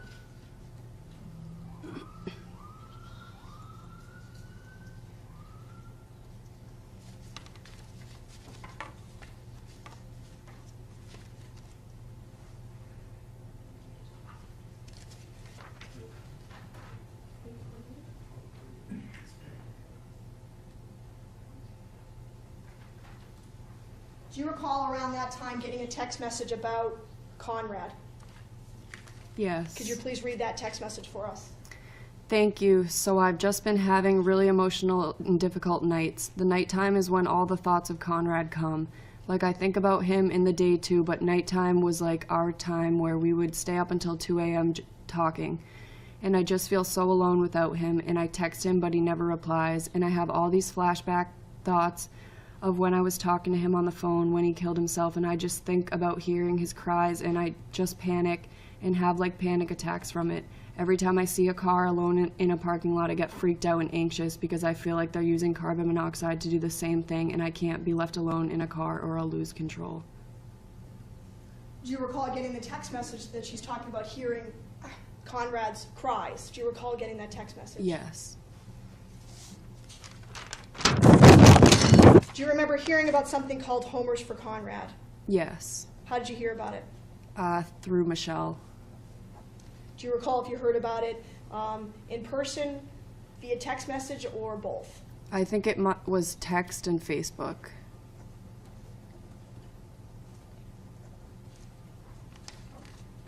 (8/27/2014, 12:27 p.m.). Do you recall getting this text message? Could you please read it for us? Hey, I put the Homers for Conrad on Facebook. I'm like famous now. Haha, check it out. Did you check it out? Yes. And what'd you see? I believe it was a Facebook page for the event. And did you go to the event? I did not. How come? I was working.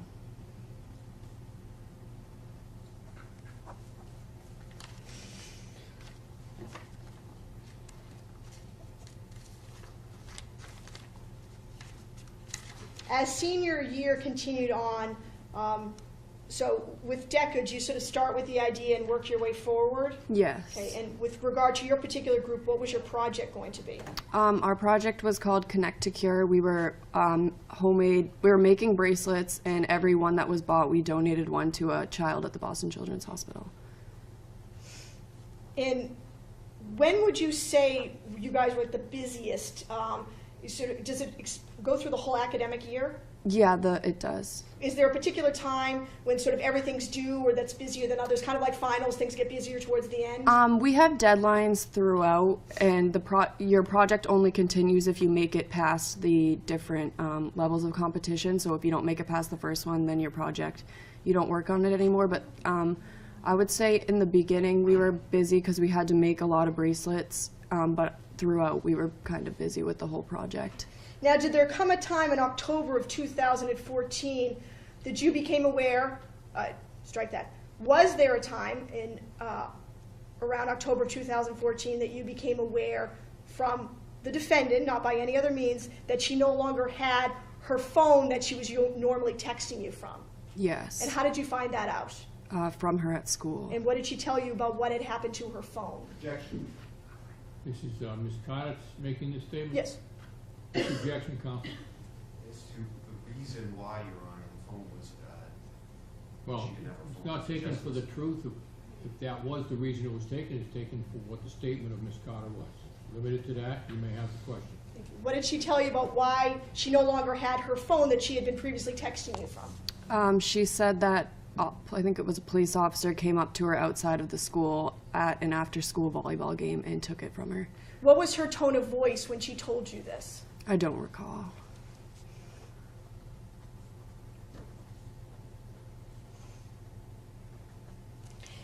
Now, as senior year moves forward, DECA moves forward, and you're seeing Michelle at DECA, did you ever socialize with her outside of school or DECA during that senior year that you remember? Not that I remember. During senior year, do you have an estimate, if any, how often she would ask you and Sam to hang out with her? Again, just stuff she said directly to you, not anything you heard from Sam. Once or twice a week. During your senior year, were you working at all, as well as doing DECA in school? Yes. And what were you doing for work then? Still working at the dry cleaners and babysitting. Based on your own observations at school, who else would you see, other than Hank, when Michelle was with you and Sam, who else would you see her socialize with in school? She kind of socialized with a lot of different people. Evan, a lot of kids in DECA, I would say.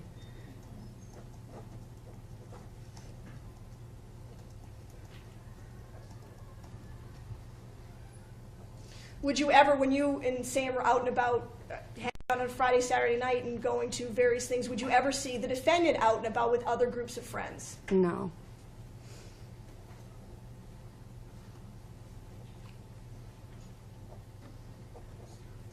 During the times that you observed the defendant, which would be a lot, in junior and senior year, were there ever times where you noticed a substantial change in her demeanor?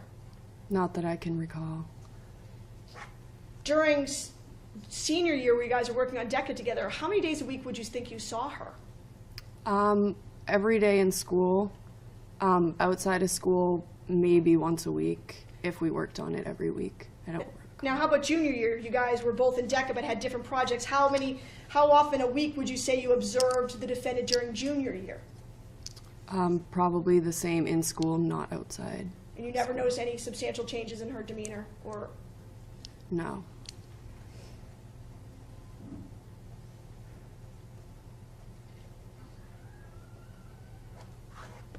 Have one moment, please, Your Honor. May? Thank you.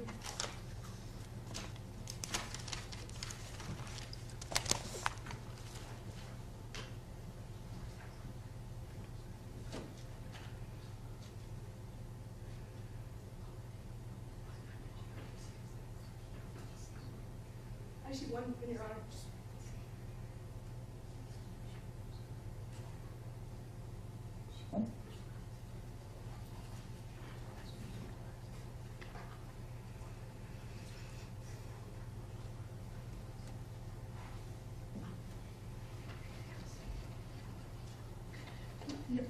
Just get my water, Your Honor. Other than that, I have no more questions. All right, thank you. All right, we're going to take the morning recess. You are not yet released, and we will resume at 11:05. Good morning. Morning. So back in the school year of 2013, 2014, I believe junior year of high school. Yes. Fair to say you were good friends with Michelle Carter at that time. Yes. And in fact, when she turned 18 that year, 2014, isn't it true that you and your other friend took her on a train to Boston for her 18th birthday? Yes. Is that fair to say? And you used to hang out regularly towards the end of that year. Isn't that fair to say? I can't recall. You don't recall? No. Do you recall it being interviewed by Detective Gordon of the Fairhaven Police Department? Yes. And do you recall, isn't it true that you told him that you hang out regularly with Michelle Carter? You hung out regularly with Michelle Carter towards the end of the school year 2014? I can't recall. And as you stated on your direct testimony, you also communicated regularly by way of texting between yourself and Michelle Carter. Yes. Correct? Probably hundreds, if not thousands, of texts between the two of you. Yes. Back and forth. fair to Yes. say? And during some of those text message communications, you and Miss Carter would share your affection for one another as friends, would you not?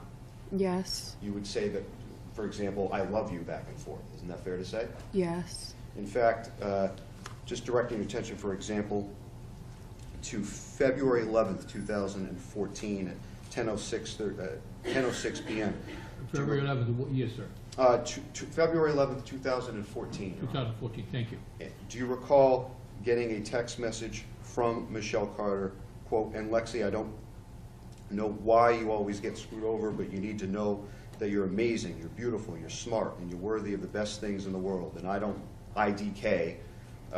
know if anyone's ever told you that, but you need to know that. Just always be you, because that is enough for anyone who really cares and loves you for the real you." And you responded, "Thanks, Michelle, love you." Do you recall that text message exchange? Yes. And do you recall on March 17th, 2014 at 10:09 p.m., sending a text message to Ms. Carter stating, quote, "You're so inspirational, and I know and I don't tell you enough, but I'm so glad to have you as a friend. I love you, Michelle." Yes. Do you recall sending that to Michelle Carter? Yes.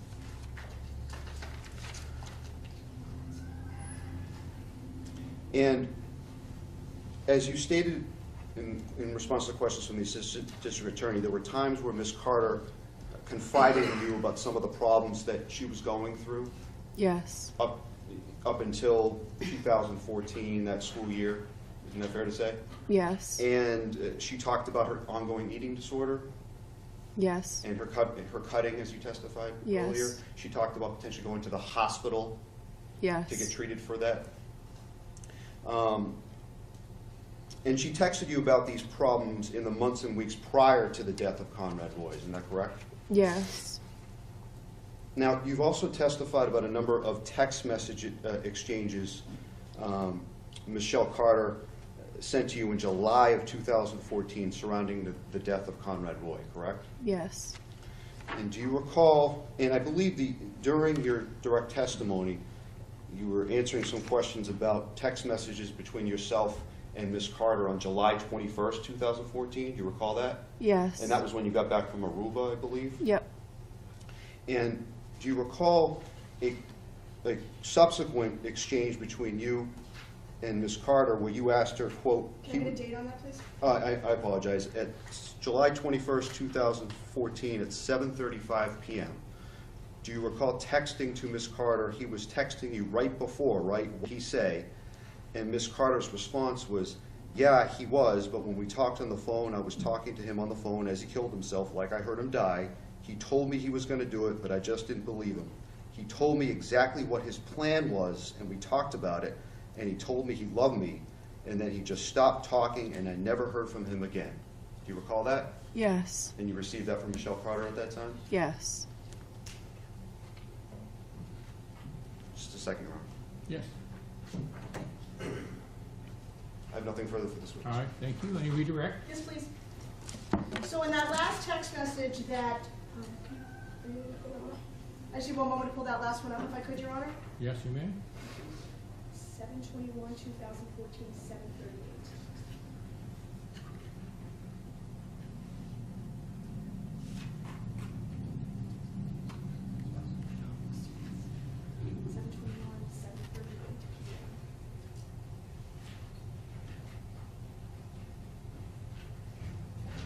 Would you agree with me if you look up on the screen, Lexi, July 21st, 2014, 7:38 p.m., that's the last text message that council asked you about? Yes. Okay, that you just read, or maybe you read, I'm not sure. In that text message, so she says, yeah, he was, but after we talked on the phone, I was talking to him on the phone, and he killed himself. I heard him die. He told me he was going to do it, but I just didn't believe him. He told me exactly his plan, and we talked about it. And he told me he loved me, right? That's what she made sure to tell you, that he said that he loved her before he killed himself, right? Yes. And that was not the only text message that she sent you about what she heard him do on the phone, is it? No. And wasn't there also one we went over that she heard him cry on the phone, correct? Correct. Now, the text message defense counsel asked you about where you said, I love you in response. One minute, I'm just going to pull that one up as well.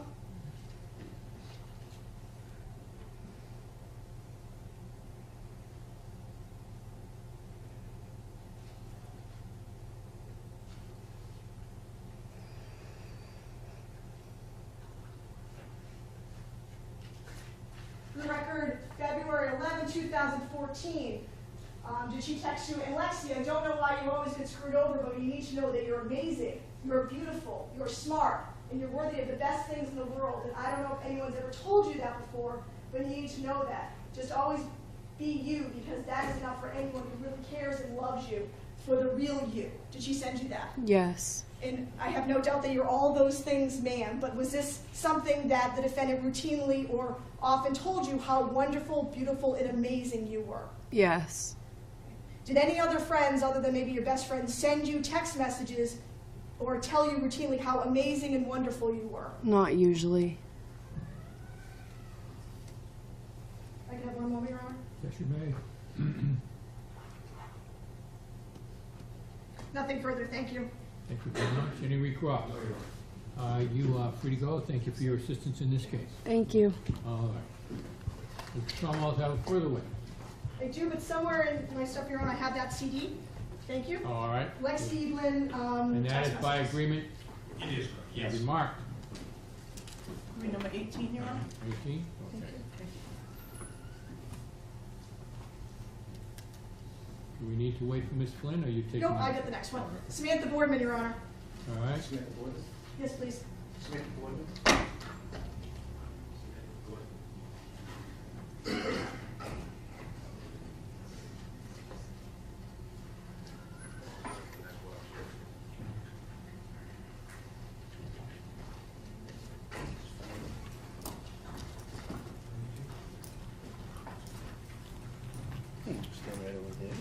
Good morning. Please remain standing for a moment while you are Please raise your right sworn. hand. This matter before the court, swear testimony you're about to give to be the truth, the whole truth, and nothing but the truth, so help you God. Yes. Do I repeat that? Say Yes. Thank you. Do you understand the oath? Yes. All right, please take a seat. And I want you to keep your voice up nice and loud so that everyone has the benefit of your testimony. And when you are settled and comfortable in directing your comments into that flat mic in front of you, you state your full name and spell your last name for the record. Go ahead. Samantha Boardman. Samantha Boardman.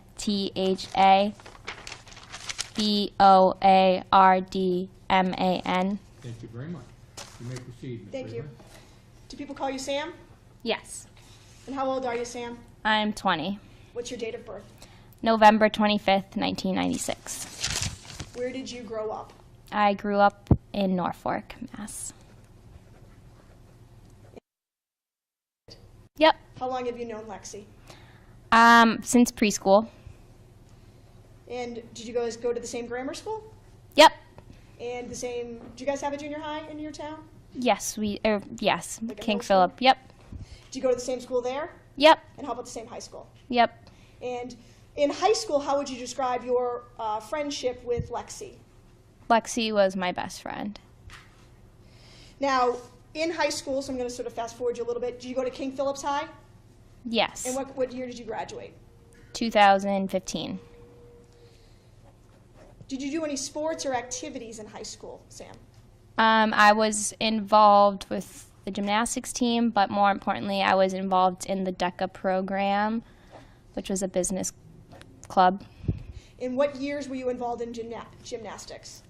Junior and senior year. Was that through the high school? Was that like a regional thing, or? That was through the high school. Now, I'm going to draw your attention now to junior year. So the bulk of my next many questions are going to focus on your junior year, okay? All right. Now, in your junior year, did you meet someone by the name of Michelle Carter? Yes. And do you remember how you came to meet her?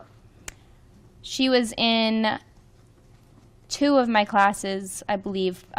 More so, I talked to her in math class, I believe. And the person that you came to know as Michelle Carter, do you see that person in this room today? Yes. Could you point to that person and tell us something that she's wearing, please? She's wearing a black jacket. And could you also, for the record, Point, please. point, Thank you please? very much. The record will reflect that this witness has identified the defendant as the individual she knows to be Michelle Carter. Thank you, Your Honor. So you met her in math class? Yes. Now, upon meeting her, and just for the record, this would be in academic year 2013 to 2014. Does that sound right? Yes. And it's been a while since I went to high school. Was it the same math class from fall to spring, or did you meet her in the first part of the year or the second part of the year? I think we started like talking more second, like the spring. She was in my class all year though, and she was also in my DECA class. I don't think we talked much in that class though, just from seating arrangements and whatnot. Now, focusing, do you have a cell phone back then? Yes.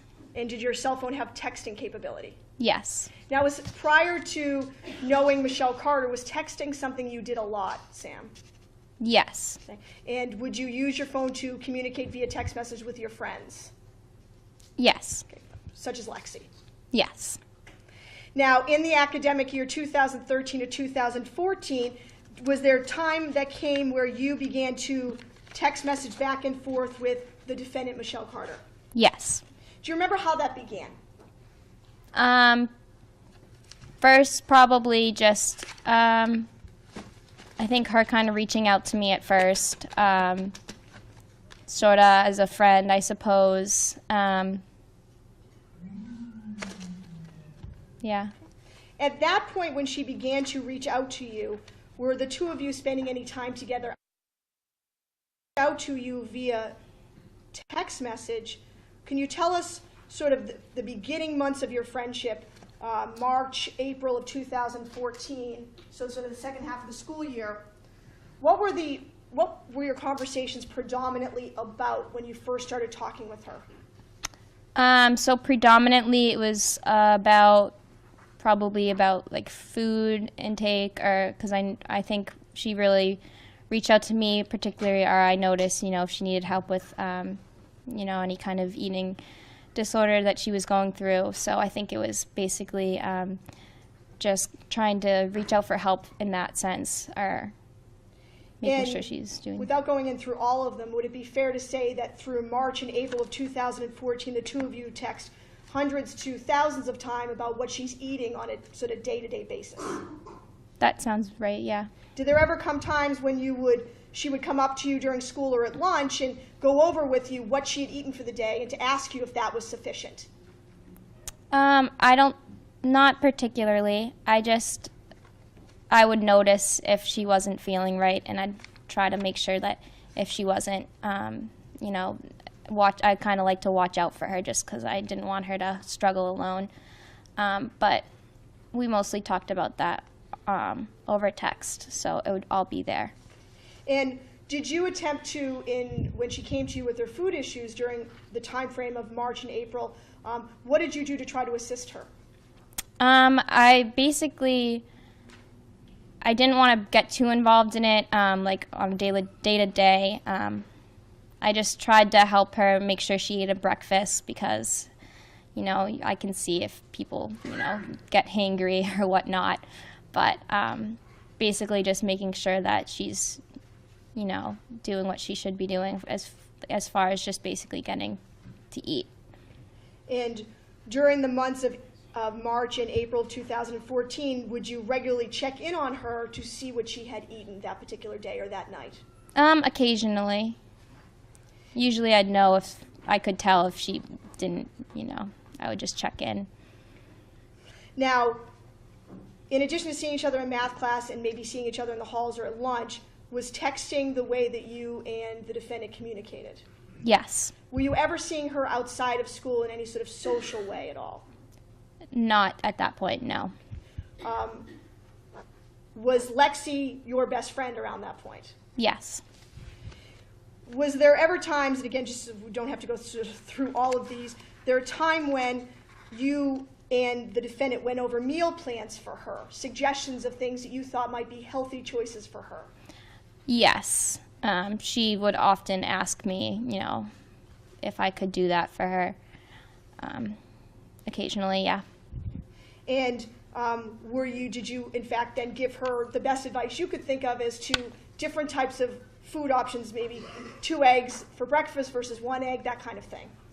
Yeah, I tried to encourage flexibility. I gave her some ideas. I mean, obviously, I'm no dietitian, but I gave her ideas. I tried to encourage her independence with it, but I did want to encourage healthy behavior. And was independence something you tried to encourage with her in general? Yes. Were you aware of whether or not she had her license at that time? Yes, she did not. And was that something that you spoke to her,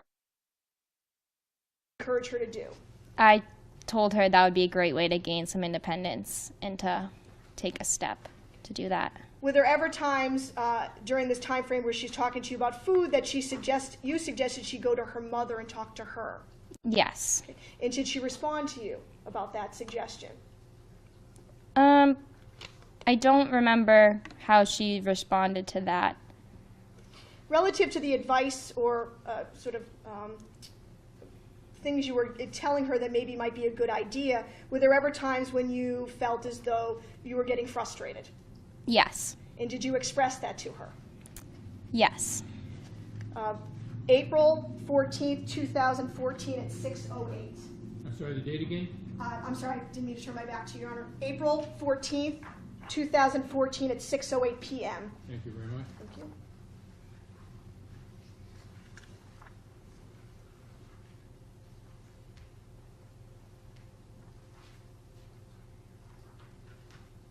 Uh, 6:08 p.m.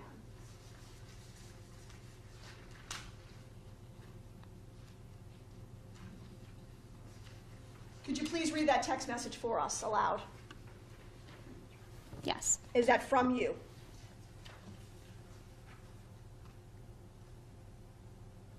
Yes.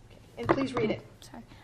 I said, I wanted to help you, but you have your mind set on what you're going to do. Even when you say you're going to do it my way, in your head you aren't. You also know that you need to eat and that eating just fruit isn't right. I've tried and honestly, I don't know what you want me to do anymore.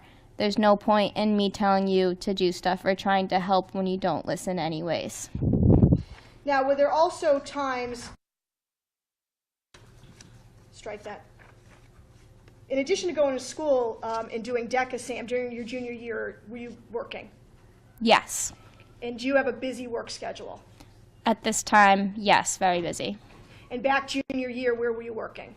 I was working mornings and afternoon at a bakery, and I would go to my night shifts at the Black Cow ice cream parlor. And that would be during the summer, correct? That was summer, yep. During the school year, what were you doing for work? School year, I was doing Black Cow until it closed for the season, and then Twist on the weekends and after school. So you've given the names. Can you tell the judge what these places are? Oh, yeah. Twist Bakery is the cafe bakery place where I'd spend mornings and afternoon.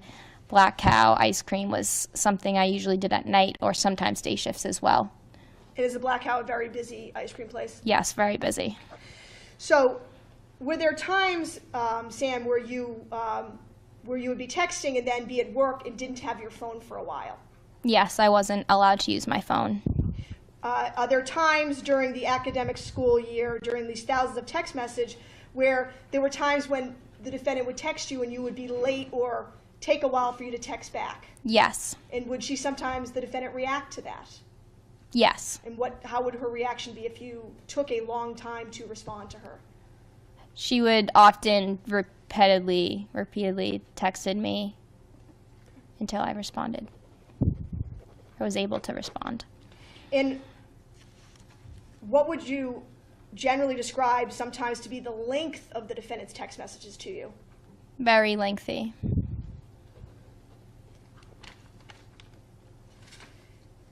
April 23rd, 2014.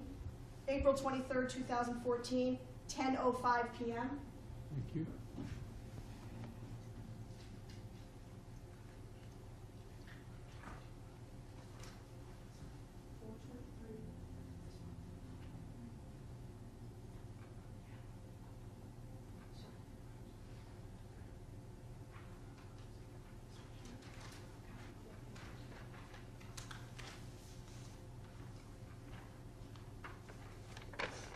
Just gonna have to move this way for.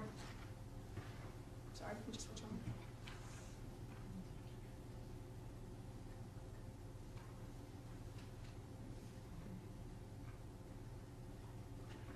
Can you read that through the pink? Because if not, I can get you another copy.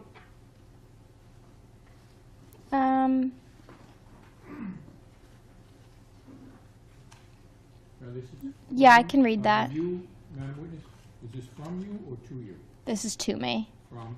Michelle. Thank you. Are you able to read that, ma'am? Yes. Okay, can you read it for us? Sure. The whole thing? If you could. This is from Michelle. I actually have a highlighted that might be easier for you to read. Okay. Okay. Yeah, I have. Ooh. Yeah, I have school friends that all say they love me, but that doesn't mean shit when no one ever asks to hang out with me. No one ever calls me or texts me. It's always me that has to do it. So when someone actually makes an effort to talk to me and hang out and stuff, it makes me so happy, and I actually feel important, like I'm worth something. That happened with you, like you made me feel important. Like when I look back on my high school career, I'm honored to say that I got the opportunity to be friends with Sam Boardman. You're someone that I look up to, and I'll be honest, I cried when you said you wanted to help me and hang out and stuff. It just meant so much to me. Like I finally found a friend. I'm sorry. I don't even remember the last time someone asked to hang out with me before you did. But I don't IDK what I was thinking. I knew I was just gonna make it all come crashing down. I always do. I feel like that's what's happening now, and it's always my fault. I can't believe anyone else. It lasts for a few weeks or months, and then that's it. I push people away, I text them too much or try talking to them too much, and they leave. Every single one, and then I'm left crying in bed at night because I have no one, no friends, barely a family, like they don't even like me half the time.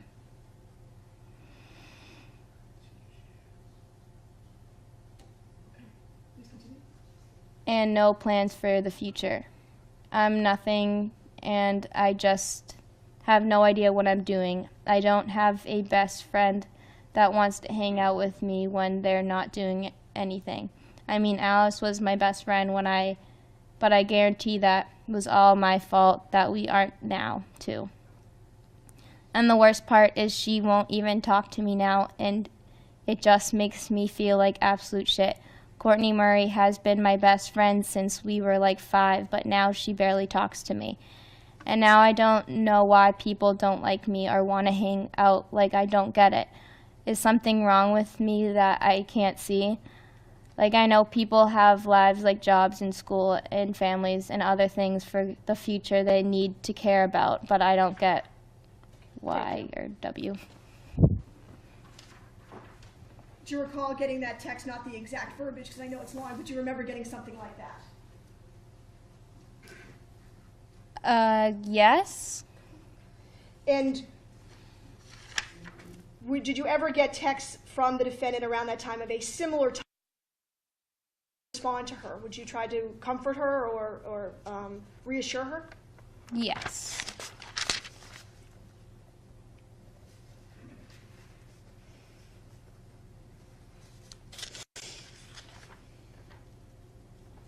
Now, as time went on, now March turns to June, strike turns to May, May turns to June. Did there come a time when there was at least you had some concern, or you expressed some concern that maybe whatever guidance you might have been trying to give her about food might not be enough? Yes. And did you become aware that in June of 2014, the defendant went to McLean's Hospital? Yes. And did you find that out from the defendant directly at some point? Yes. And when she got out of McLean's Hospital, how did you find out, assuming you did?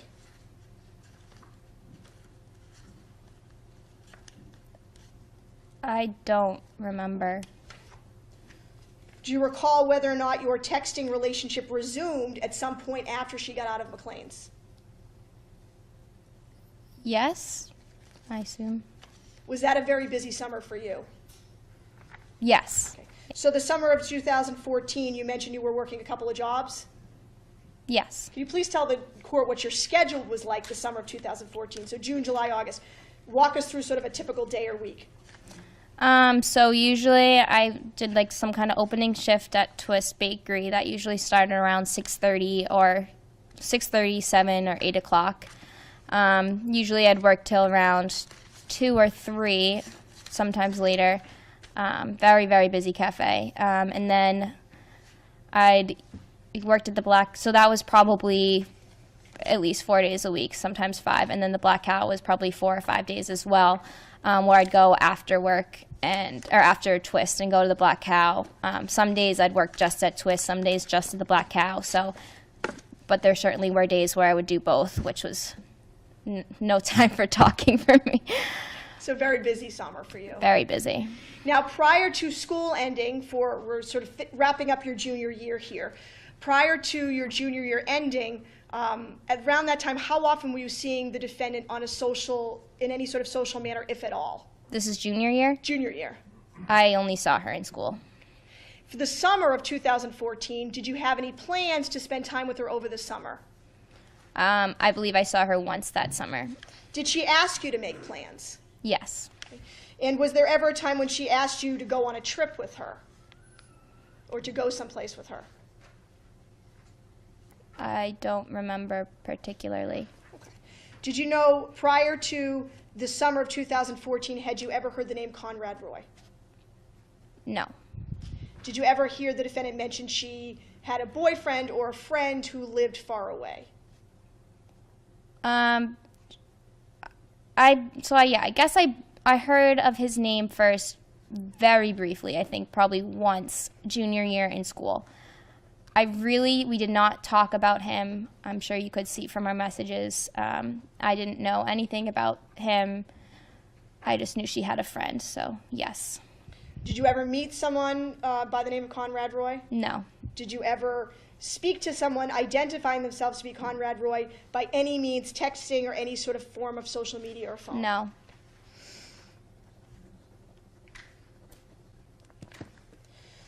So now I'm going to draw your attention to July 9th into the 10th. Did there come to be a time when you slept over at the defendant's house? Yes. Do you remember how those plans got made? So that was at the end of the summer. So me and Lexi, or actually she was asking us to hang at that point a lot. So, we decided, yeah, we should give it a shot or whatever, because we never really hung out before that. So me and Lexi both went and hung out. Okay. And do you remember, is there anything about that particular sleepover in July that sticks out in your mind? Do you have any specific memory of it? No. How did Michelle seem, if you recall, that particular night? She seemed well. And do you recall whether or not you noticed the defendant using her cell phone on the night of July 9th into the 10th when you slept over? I don't remember.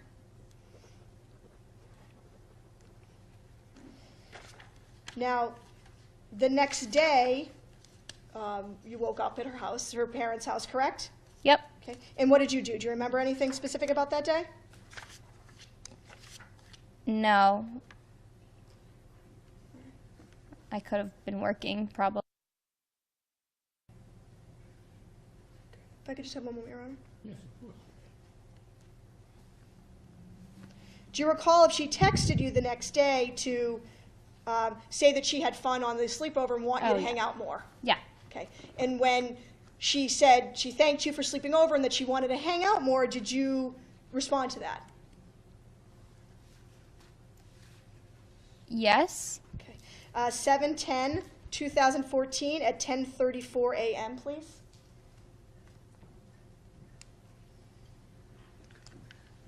Do you recall texting her that, or could you read that for us from you? From Michelle or From you.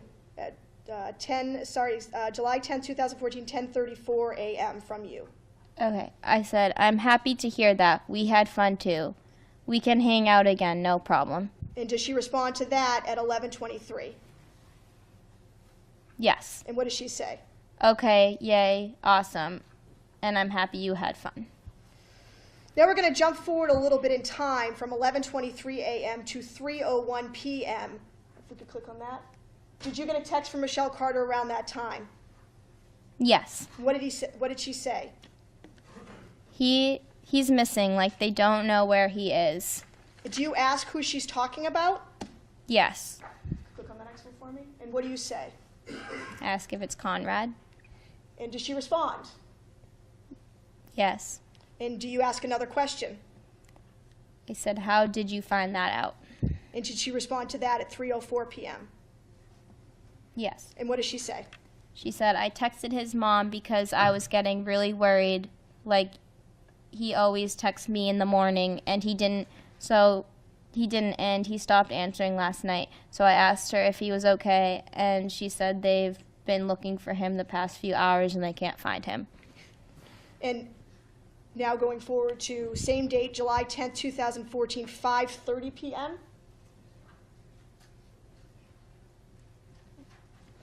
And did you get a text from Michelle Carter at that time starting, "Is there any way"? Yes. Could you read that for us? Is there any way a portable generator can kill you somehow? Because he said he was getting that and some other tools at the store, and he said he needed to replace the generator at work and fix stuff. I didn't really think anything of it, but he didn't go to work today, so I don't know why he would have got that stuff. Now jumping forward to the next day, 7/11/2014, 10:34 p.m. Did you get a text from Michelle Carter at that time? Yes. Could you read it for us, please? I just don't understand. We were supposed to hang out tonight, and he knew that. We were going to come visit you at the cow. I don't understand why he didn't text me what he was doing and why he isn't answering me or anything, or why he hasn't come home yet. I don't know what to do. Now, had Michelle Carter told you that she was planning to come visit you at work that night or the night before? I don't remember. Based on your conversations with just the defendant, Michelle Carter, when was the last time she had told you she actually saw Conrad in person? I don't remember. Probably a while ago, not that summer at all. And then on July 11, 2014 at 10:59 p.m., do you ask her a question? The next one down. Did you ask her a question? Yes. What'd you ask her? Did the police get involved yet? And did she respond to you? I haven't asked yet. I've just been a mess. I assume they are. I'll find out tomorrow.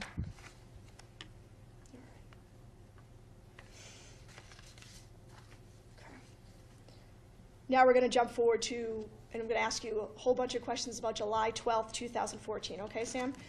Do you remember whether or not you worked that day or that night? Yes. And now on the night of July 12th, 2014 at 8:02 p.m. I'm going to ask you to read that text message, please, aloud. Sam, he just called me and there was a loud noise like a motor and I heard moaning like someone was in pain and he wouldn't answer when I said his name. I stayed on the phone for like 20 minutes and that's all I heard. Now, do you recall if you got that text message right away, Sam? No, I didn't read that until after my shift. All right. And then that 7/12/2014, that's at 8:02. At 8:25, does Michelle Carter send you now another text that you receive later on that night? Yes. And what does she tell you? I think he just killed himself. Now, the next day, 7/13/2014, do you reach out to her at 1:36 p.m. about why you didn't respond to her text message about that he killed himself? Do you say something to her? 10/13/2014, 1:36 p.m. Yes. And do you say something about not being able to answer? Yes. Now, later on that day, 7/13/2014, at 3:35 p.m., do you get a message from Michelle Carter? Yes. What does she ask you? Can we do something tonight to get my mind off of it? So on the 12th, the night of the 12th, she texts you that she believes that she was listening to Conrad and that he killed himself, correct? Yes. You then get that message later on that night or early the next morning, is that right? Yes. Okay. And then the next day, she asks you if you want to hang out. Yes. Do you then continue to communicate with her via text message in the days to follow? July 13th, July 14th, after Conrad is passed. Yes. July 14th, 2014, 10:39 a.m. Could you please read that text message, Sam? I don't know how I'm supposed to get through this. I can't function. I haven't eaten. I just completely shut down. I do blame myself. It's my fault. I was talking to him while he killed himself. I heard him crying in pain. I should have known. I should have did something.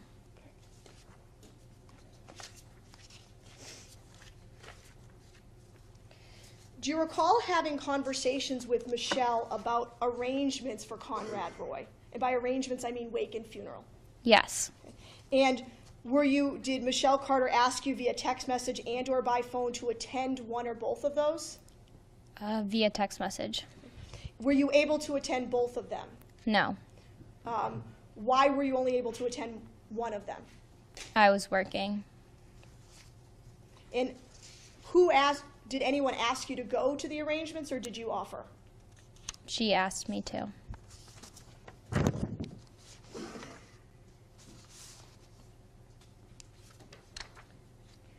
Seven 2014, 11:04 p.m.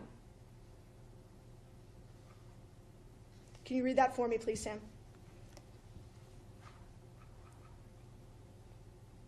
He was cremated, so it would be easier since we don't have to go bury him. I may be getting some of his ashes, though, which is nice. Do you recall any other times where she spoke to you, either in person or by text message, where she was talking about maybe getting or asking for some of Conrad's ashes?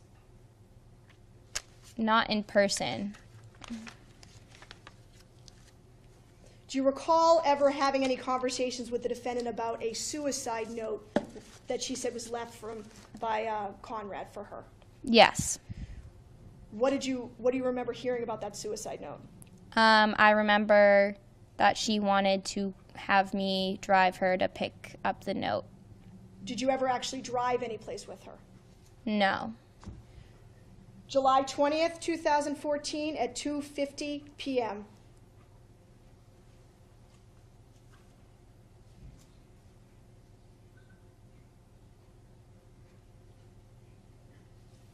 Can you read that for me, please, from Michelle Carter to you?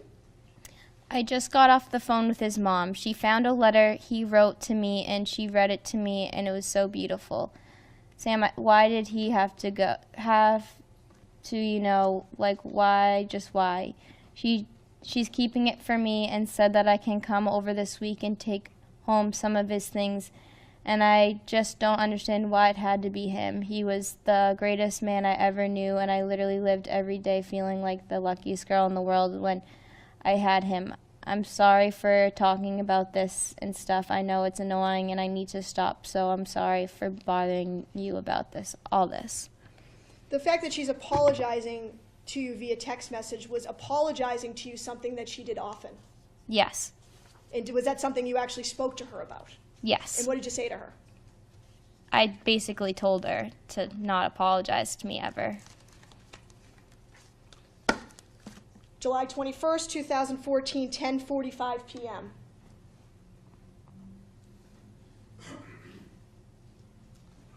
Could you please read that text message for me, please, from Michelle Carter to you, Sam? And I just got off the phone with Conrad's mom about 20 minutes ago, and she told me that detectives had to come and go through his things and stuff, suicides and homicides. And she said they have to go through his phone and see if anyone encouraged him to do it on text and stuff. Sam, they read my messages with him. I'm done. His family will hate me, and I could go to jail. Do you recall getting that text message, Sam? Yes.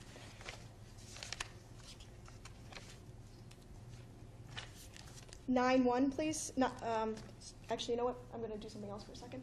Tell us about Homers for Conrad. What do you know about that? Homers for Conrad was a tournament that Michelle was putting on in Conrad's honor to raise money for mental health awareness. And how did you find out about it?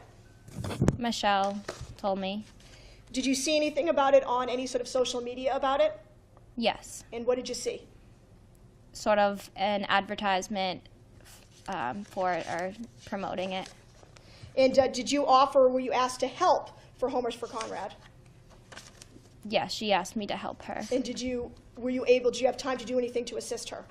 I was kind of uninvolved in the organizing of the tournament, but I did attend the tournament. Now, talk to me a little bit about the tournament. Were there teams from your school there? Yes. Do you know how many teams of kids from your school were there?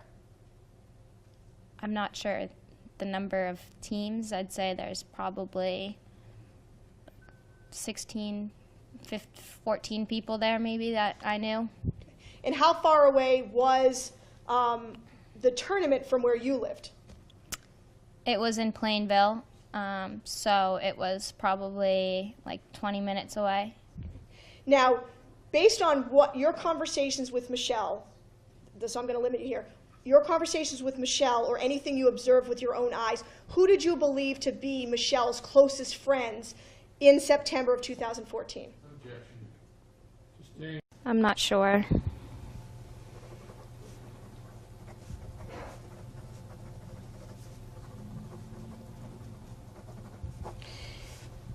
In October of 2014, did the defendant tell you anything about what had happened, if anything, to her phone that she had been texting you on? Yes. And what did she tell you about that phone? She told me that it was taken by police. Do you remember where you were when she told you that? No. Do you remember her tone of voice or demeanor when she told you that? Concern, probably.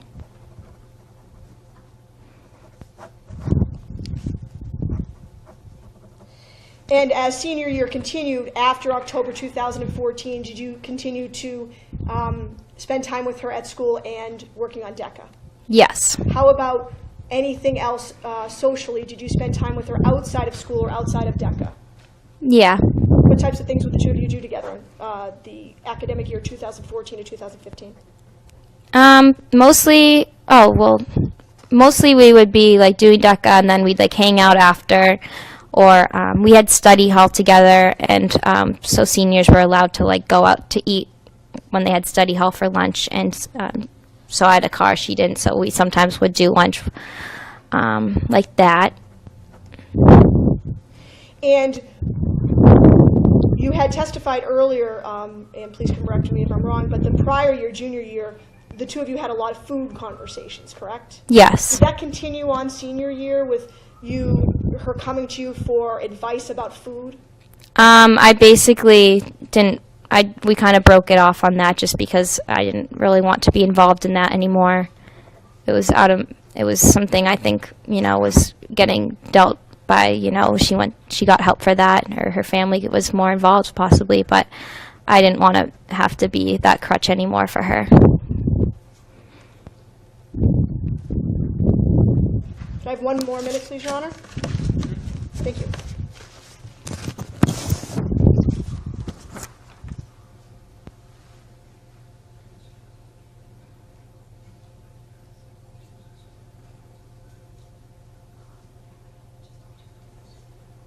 Nothing further. Thank you very much. Very much.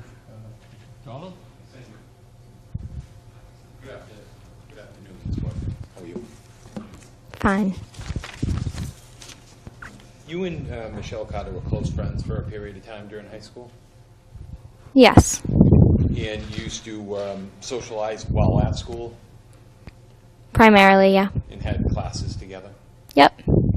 And you also, at various points, you did a DECA program together? Yep. And you also communicated, as a lot of people do, by text messages, right? Yes. And would you say that you and Michelle Carter text messaged each other for a period of maybe 6 or 7 months, virtually every single day? Yes. And it wouldn't surprise you to say that there are hundreds upon hundreds of pages of your text messages between you and Miss Carter, if you printed them all out. Yes. Okay. And you just went over various text messages with the district attorney's office, and they put it up on the big screen, right? Mm-hmm. Would you agree with me that was probably about far less than 1% of all your conversations with Michelle Carter? Yes. And in the various text messages that you had with Michelle Carter, you spoke a lot about eating disorders. Mm-hmm. And is that yes? Just for the, Yes. and that's also something, you had an eating disorder yourself. Yeah, I struggled with, eating, yeah. Okay, so that's why the two of you talked in particular, that's why you gave her advice about what your history was, about your issues, and she did the same with you. Yeah. Okay, and that's all in your text messaging, isn't it? Yep. Okay. And in your text messaging is also various conversations you had with Michelle Carter about Conrad Roy. Is that right? Yes. You talked about Conrad Roy, some of which we've seen on the screen. Yeah. Is that right? But you also spoke about Conrad Roy in your text messaging back in June of 2014, didn't you? I don't, possibly. Okay. You pulled it up. You came in specifically on June 22nd of 2014. You became aware of a Conrad Roy, Michelle's friend, didn't you? Yes. And you also became aware, Michelle told you specifically that Conrad Roy was suicidal, didn't she? Yes. And she told you various things about his mental state and that she was concerned about him. Yes. Okay. And isn't it true that you told her that you think that she should not? Objection. Same objection, Your Honor. No, I can go to the. I can put it up on the big screen No, if we I'm need going to to. allow it. Thank you. And didn't you tell her that you thought that she shouldn't be talking to him? I probably said something like, he needs to get help. This is out of your control kind of thing. I'm not sure exactly what I said. And she. You recall telling her, I think that you talking to Conrad isn't a good thing for you. Yes. And did she go on to tell you, but she thought that she had to try to help him somehow? Yes. Okay, and you and she, in June into July, did speak about Conrad Roy and his mental health issues and his suicidality? Briefly, yeah. Okay. And again, when you spoke about Conrad Roy with Michelle Carter, it was all in the text messaging. Yes. Did you ever talk at school about Conrad Roy? I heard his name once in person that year. It was like, Excuse me, what? this is junior year? That's how my You were a brain- junior in 2014 spring? Yes. Okay. Yeah. So we didn't talk about him in school. I think she brought his name up one time, and I was like, oh, okay, that's cool. But Okay. really nothing. So your conversations would be contained in the Yes. various text messages that the court will be receiving? Yes. And also, you've told Michelle Carter that she is an amazing person, haven't you? Light up the room, Probably. Yeah. okay? And that you also told her because there are so many people that love you. Yes. Nothing further, Your Honor. You redirect. Briefly, Your Honor. The messages that were just read by counsel where you said how wonderful she is, was that something you did sometimes to comfort her, try to make her feel good about herself? If she expressed self-doubt, I think I'd try to assure her. Yeah. Nothing further, thank you. Recross? No. You may step down, Ms. Boardman. Thank you for your assistance in this case. You are free to go. Thank you. Commonwealth have another way. We do, Your Honor. Oh, first, if I could put those text messages in for this. That is by stipulation, is that correct? it is. Come in.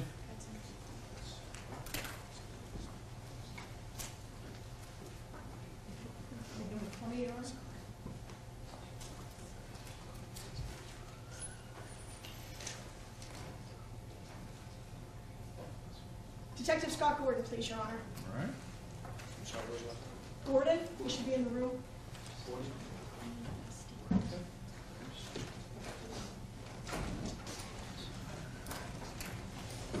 Morning, sir. Please raise your right hand. This matter before the court, swear testimony about to give will be the truth, the whole truth, and nothing but the truth, so help you God. I do. All right. Please take a seat. Keep your voice up nice and loud. Direct your conversation into the flat mic in front of you, not the upright one. And please state your full name and spell your last name for the record. Scott Gordon, Gordon. Mr. Gordon, you are a police officer, is that correct? Yes, sir. By what community are you employed? Fairhaven. Haven Police. I'm currently assigned to the Detective Division How long have you been assigned to the Detective Division? since August of 2009. Prior to that, did you serve with Fairhaven as a patrolman? Yes, I did. How long? Since August of 2003, I was on patrol. Other than with Fairhaven, have you had any other police work experience? Yes, I worked for the town of Acushnet prior to Fairhaven. How long did you work for Cushing? Started there in December of '99. Other than that, any other police experience? I was SRO at Fairhaven High School for 2 years prior to becoming a detective. So that's between the time you were a patrolman and the time you became a detective? Yes. Okay. All right. You may proceed. Thank you very much. So how long have you been a detective, sir? Since August of 2009. Could you tell us a little bit about the detective unit at Fairhaven, please? How many detectives are there? Currently assigned are 4 detectives, 1 assigned to the DEA as well. And what are your duties and responsibilities as a detective with the town of Fairhaven? We investigate major crimes that are passed down from patrol. What is considered to be a major crime? Homicides, robberies, things of that nature. So how does it work? The patrolman or patrolwoman will respond to the scene, and then a detective may be called at a later time? Yes, So do you keep regular hours? we do. Okay, what regular hours do you keep during the week? We generally work 8 to 4. Do you then ask to be on call as a detective as well? Yes. And how does that work? It's somewhat of a rotation. If an incident happens that we need to be called out for, our sergeant will contact us, and an available detective will respond. So drawing your attention to, in the days following July 13th, 2014, or July 13th itself, did you become aware of an ongoing investigation involving something or someone found in the Kmart parking lot in the town of Fairhaven? Yes. How did you become aware of it, Detective? I became aware of it on Monday morning. That would be July, and just for the record, that would be July 14th you became aware of it. Yes. And how did you become aware of it, Detective? Actually, 2 ways. I read about it in the police log over the weekend, and I was also contacted by Conrad Roy Sr. The police log is generated how, sir? Police log is generated whenever a call comes into the station. They are dispatched out, and then a log of them going out to a call is created. Is that something you normally do on a Monday morning? Yes, at the beginning of every shift, I do that. If I can interrupt for just 1 second. So the record is abundantly clear, Detective. You said you were contacted by Conrad Roy Sr. I assume at some point in time you came to know that Conrad Roy III was the individual involved in the incident at the Kmart Plaza. Yes, So are you talking about the grandfather of, grandfather. the grandfather contacted you first? Okay, thank you. So we have grandfather, father, Conrad, who's the one who was deceased, correct? The Correct. third. So without going into the details of what was in the log, you became aware of that something or someone had been found in the Kmart parking lot on the 13th, is that correct? Yes. How did Conrad Sr. get a hold of you? Conrad Sr. contacted the station and got in touch with me just by a call coming down the detective stating that he had the password to the telephone. Now, we're going to back up a little bit. Just yes or no, without going into the details of what anyone told you, did you become aware that a phone had been taken from the scene of the Kmart parking lot? Yes. And did you become aware, just yes or no, of whether or not that phone could be opened yet? And why couldn't one, meaning you, open it? Initially, we didn't have a password. And how could you tell you needed a password? I could tell we needed a password through reading the police report, and it said that there was no password at the time. Can I grab that phone, if I may, Your Honor? You may?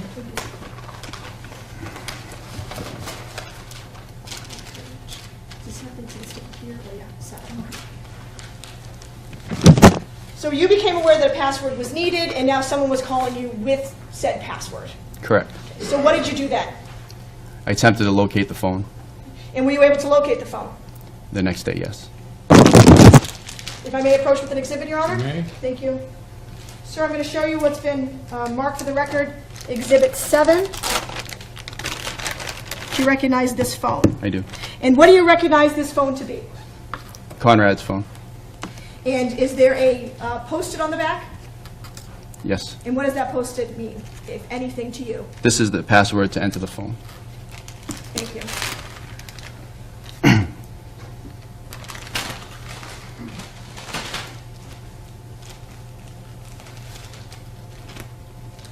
So you now have the phone and you have the password. What do you do? Once we have consent to go into the phone, I enter the phone and go through it. Did you get consent to do that? Yes. And did you see anything on the phone? Yes. And what could you see? In general terms, could you see pictures, text messages, or phone calls? Let's not tell us what they said right now, but just what type of data could you see? Anything that was, basically at that point, anything that wasn't erased from the phone, I could view. And did you view it at that time, or did you wait until another time to view it? I viewed it. I viewed it initially at that time. What happened next, sir? When I went into the text message portion of the phone, I observed that there was only one conversation thread available to view, and I clicked on it. And did that conversation thread, and does that mean it was just with one person? Yes. Did that have a name attached to it? Yes, it did. And what name was attached to it? Michelle Carter. Now, were there any other conversation threads on that phone other than Michelle Carter? None. What did you do next, sir? I read some of the messages. And based on that, what did you do next? After reading the messages, I contacted the district attorney's office and Trooper Collins, and things were put in motion to have the phone extracted. So let's back up a little bit. And have you worked, being a detective, have you worked with the state police on homicide or other related investigations? Yes. Could you please tell the court how it is that the local police end up working with the state police on unattended deaths? Sort of how does that work? So on unattended deaths, once it's determined that it's an unattended death, there's a call list that the dispatcher goes down, and they have to contact certain people. One of that on that list is the district attorney's office, CPAC unit, who assists in unattended or homicide investigations with the local departments. And did you know the particular trooper from the CPAC unit that was assigned to this particular investigation? Yes. Who was that? Excuse me, Joe Collins. And so what did you do relative to the state police, if anything, after getting the password for the phone? After I had the password, I brought the phone to the state police office and gave it to Trooper Giosi to do an extraction. And was Trooper Giosi also employed at CPAC at that time? Yes, he was. And why were you giving it to Trooper Giosi? Trooper Giosi had special training in downloading cell phones. And did you possess that training at that particular time? I did not. So was the phone then handed over into the custody of the state police, sir, to be examined forensically? Yes. What did you do next? That day, Trooper Giosi gave me an initial report of the text messages in the phone, and when I left the office, I possessed that form. Now, prior to getting that report, had you followed up with the Roy family yet? At that point, no. Did you get an initial extraction or initial report from Dan Giosi? I did. Without going into the details now of what it said to you, based on the content of the extraction, did you believe you needed to investigate further? I did. So walk us through what you did.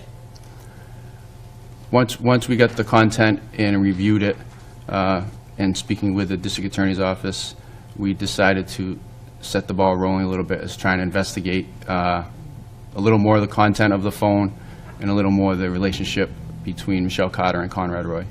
And did that lead you to get some names of people who might be able to give you some insight into the life of Conrad Roy? Yes.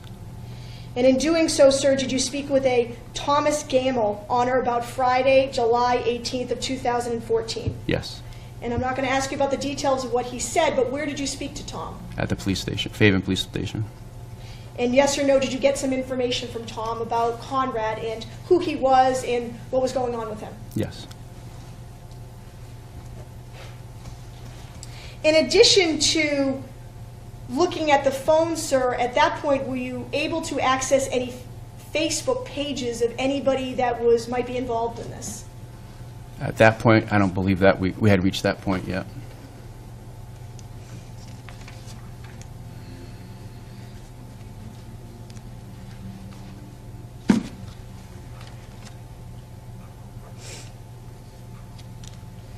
On Monday, July 21st, 2014, did you meet with Conrad's mother, Lynn Roy? I did.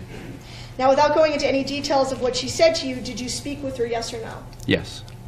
At that particular time, sir, did you inquire if Conrad had access or possessed any computers? Yes.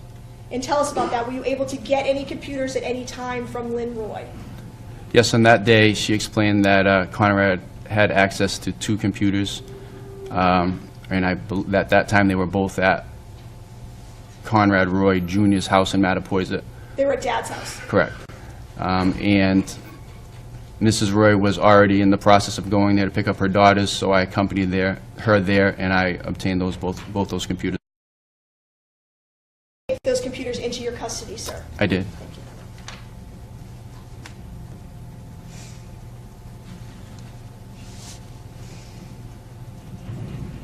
At some point later, did you also speak to Conrad's father, Conrad Roy Jr.? Yes, I did. During the course of your investigation? Yes.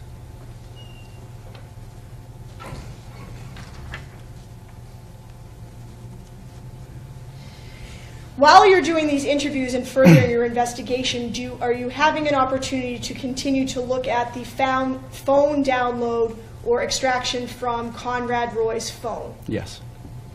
And based on the extraction, was it still including essentially just a conversation between that phone and someone by the name of Michelle Carter? Yes. So as time went on, sir, did you try to get information on who Michelle Carter was in relation to Conrad Roy? Yes. And what did you try to do? I spoke with Mrs. Roy about Michelle Carter. I spoke with Mr. Roy about Michelle Carter. And we also did basic searches on the computer for Facebook and things of that nature. Based on speaking with Conrad's mom and dad and doing that, were you able to get just yes or no a lot of information about Michelle Carter? Yes.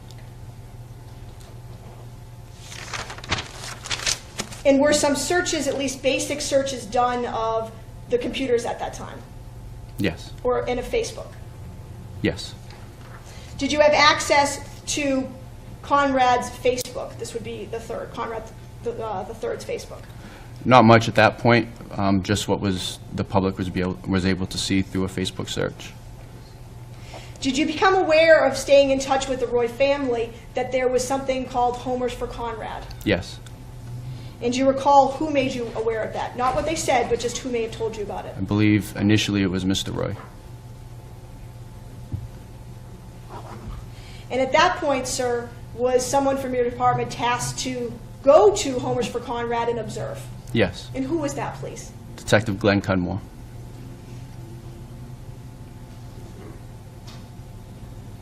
And just yes or no, are you aware of whether or not he observed Homers for Conrad? Yes. Not anything you told, but you're aware that he observed it? Yes.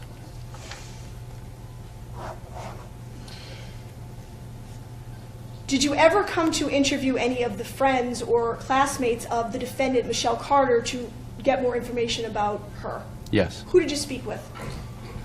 I spoke with Sam Boardman, Renee Poria, Olivia Masalgo, and a few others. At some point while in touch with and where did you interview those kids? Olivia Masalgo was at her home. The others were done at King Philip High School.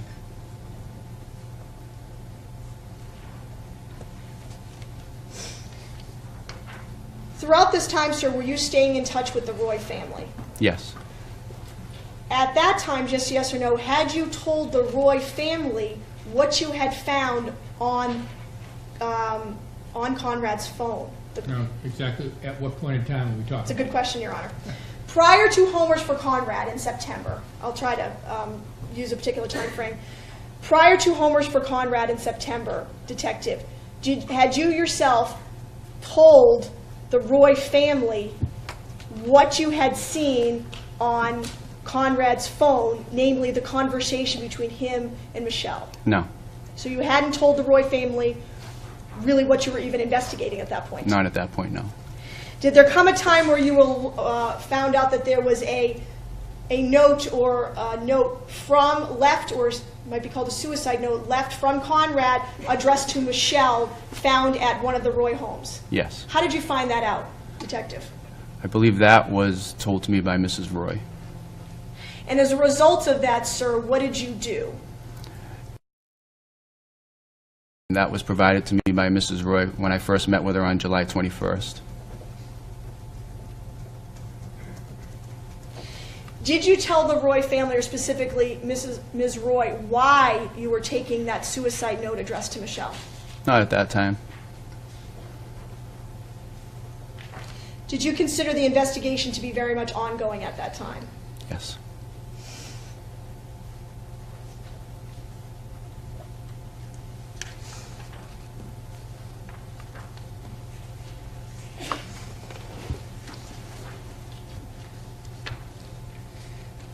Around the time of Homers for Conrad, did you have an opportunity to speak to Tom Gamble? Yes. And without going into great detail of what you talked about, did you speak to him about an exchange he had with Michelle Carter about Homers for Conrad? Yes, I did. So he told you about that? Yes.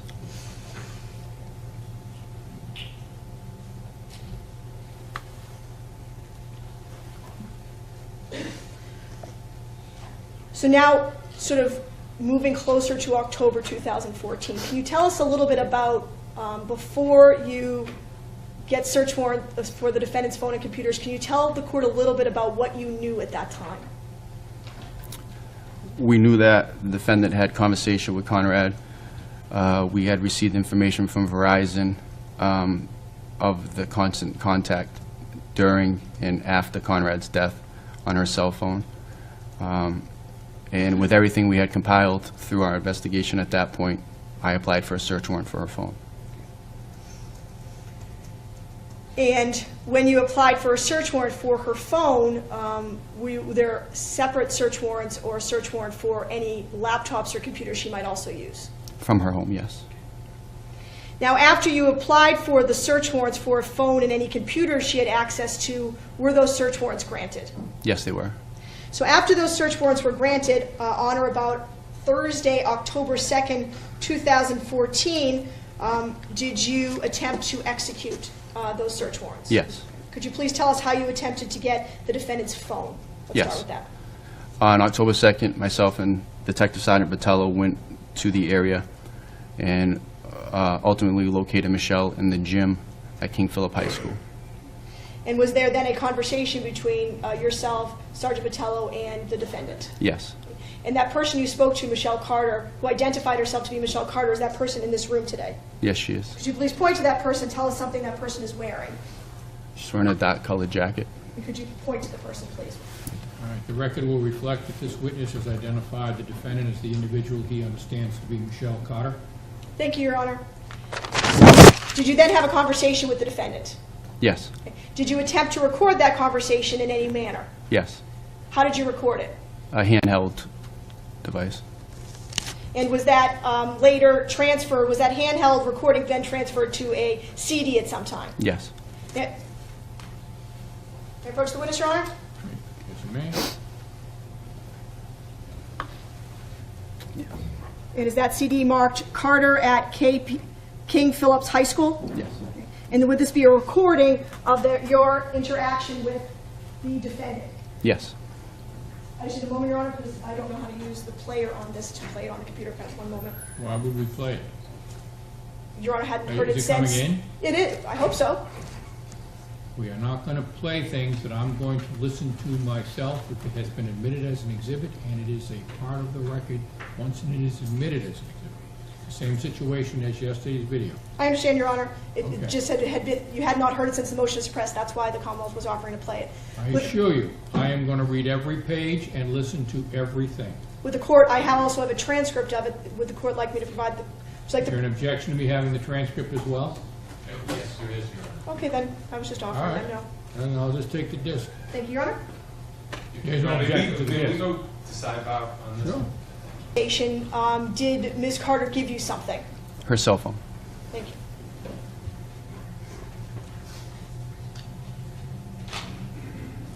And did you get a password for that cell phone? Yes. And did you get that from Ms. Carter? Yes. And the court can hear that on there, correct? Correct.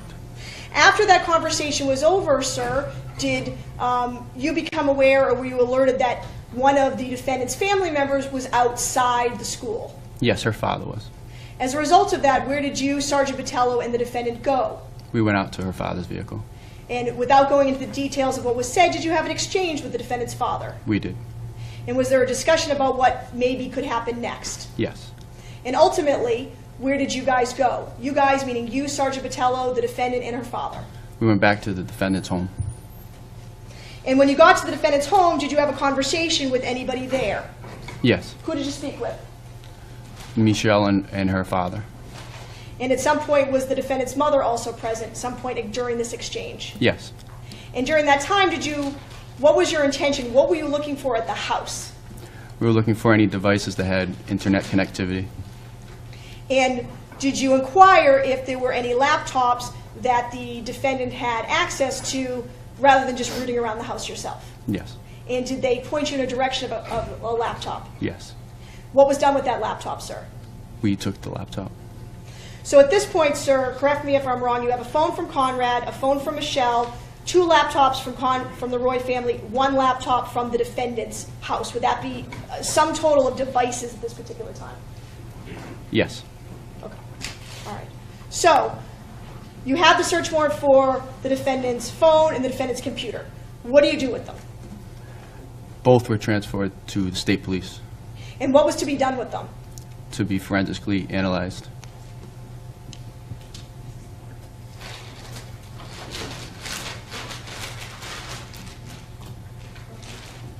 May I approach, Your Honor?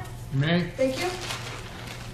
So I'm going to show you an item that's in 2 pieces right now. Do you recognize that item? Yes. And what do you recognize that item to be? Michelle Carter's cell phone. So this is the defendant's phone that you took on, that was given to you on October 2nd, 2014, Yes. correct? Your Honor, I move to introduce. Is there an objection? With respect to all electronic devices, they may be shown in the presence to the clerk if somebody wants to see them, but they are not to be handed over to anyone requesting it from the public at this point in time. I want to make sure that the integrity of those devices is preserved. So nobody gets access to those other than to look at them. So that is the ruling of the court. Yes, yes, they can be photographed, but they don't get handed over to anybody. All right? And Your Anybody Honor- have an objection to that ruling? No, no. Okay. And Your Honor, by agreement, we will not be putting the laptops in. Oh, all right, okay, well, I didn't know how much was coming in. I I saw think a we'll big stop box walk there. in here, so I wasn't sure. We'll just be putting the phones on, and they're both not charged right now, Your Honor. All as right, well, okay, so well, that's better. They can't be utilized, I don't believe. Thank you. Okay, so I'm not going to put the laptops in, but we'll agree that this time 2 from the Roy family, 1 from the Carter household. Yes. And what were you going to have done with the computers? We were going to have state police extract the information out of them. And how about the defendant's phone? Same. And I'm going to really just focus on the defendant's phone right now. At some point, did you become aware that it was extracted? Yes, And did you get a report from it? I did. At least a preliminary report. And did you take a look at it? I did.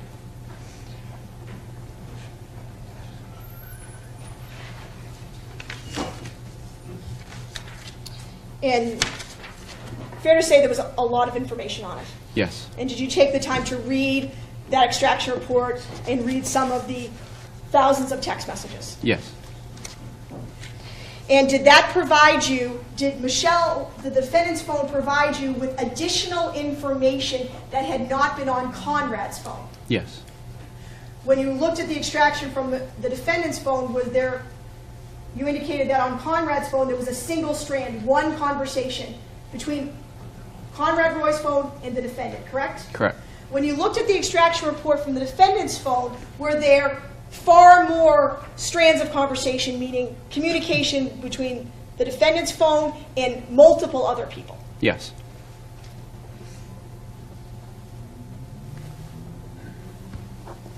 And without going into all of them, I'm just going to ask you about a few. Did you see communication with Sam Boardman I did. and Lexi Eblin or Eblin Yes, and Olivia Masalgo? Yes. But identified as Libby on the phone. yes. At that time, had you already interviewed those people, or did you interview them after you saw their names in the phone? After. So you take this extraction report and you begin to identify people in her phone. Yes, Was Sam Boardman, based on your reading of the extraction of the defendant's phone, was Sam Boardman someone that you wanted to talk to? yes, And did you in fact talk with her? I did. And based on the extraction from the defendant's phone, was Olivia Masalgo, or Libby in her phone, someone that you wanted to talk to? Yes, And you did. I did. And was Renee Poirier someone who had texts between her and the defendant that were of interest to you in your investigation of the death of Conrad Roy? Yes, And did you speak to Renee Yes. Poirier?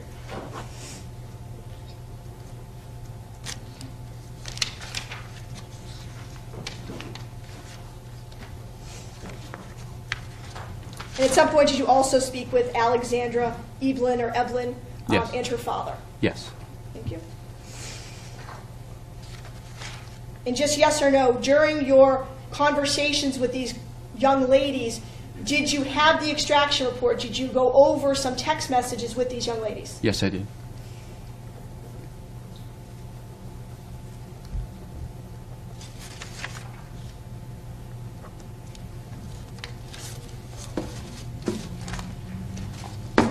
And was it after the phones were downloaded, you had spoken to the Roys, and you spoke to the defendant and the people in her phone, was it after that that you applied for an arrest warrant?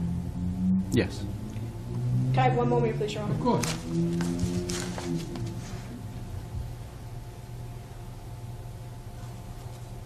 Did you also get some search warrants for Facebook? yes, Thank you. Nothing further. Gentlemen, is someone cross-examining Detective Gordon? Yes.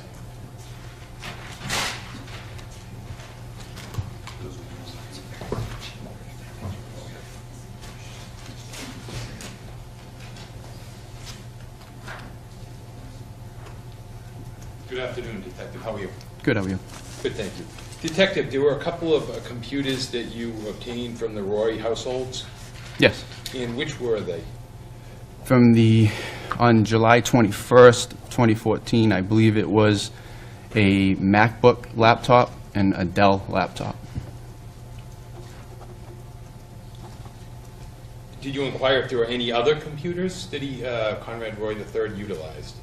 At that time, the answer to that question was those were his two computers. I'm sorry, what was that? The answer to that question on that date was those are the two computers that he used. Okay, and did you come to learn that there was a third computer? Later on, yes. And which one was that?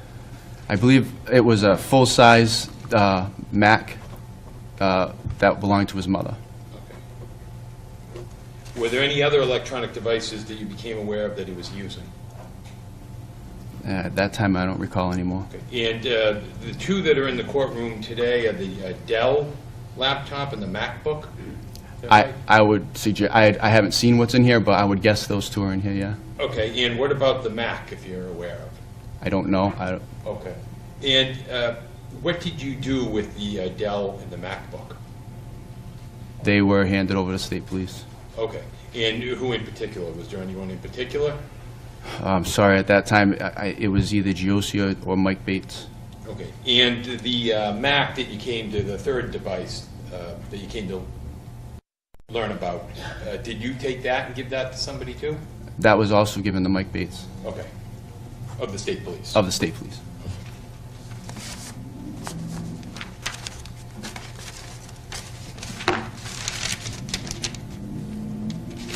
Now, did you know the Roy family personally?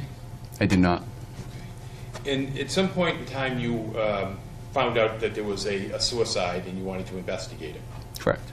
And did you go in and locate the iPhone of Conrad Roy? Yeah, at some point, yes. Okay, and was it already powered up and on, or was it off? It was off. Okay, and you powered it up? I believe the battery was dead. I think I had to plug it in. Okay. Yeah, but yeah, it was eventually powered up. Okay, and after it was powered up, did you put it in airplane mode or just start accessing what was there? I don't believe at that point I believe I just opened it up. Okay, and do you know whether or not at any point in time you ever put it in an airplane mode? I can't speak to that, if I did or didn't. You just have no memory of it one way or another? I actually don't. Okay. Isn't that important for you, being a detective, to make sure you put a phone that's recovered from a scene into airplane mode? Generally, yes. Okay, and you, on this case, you at some point were investigating a death. Is that right? Yes. And you didn't think to put this phone into airplane mode? You just don't have any memory of it? I think my answer was I didn't recall if I did it or not. Okay. And how long did you, your first time when you had the phone, how long did you go through the phone and look at it? I went through it for a little while. Okay. An hour plus? Okay. I'm asking you. I'm Yes. sorry. All right. I mean, I don't know for sure.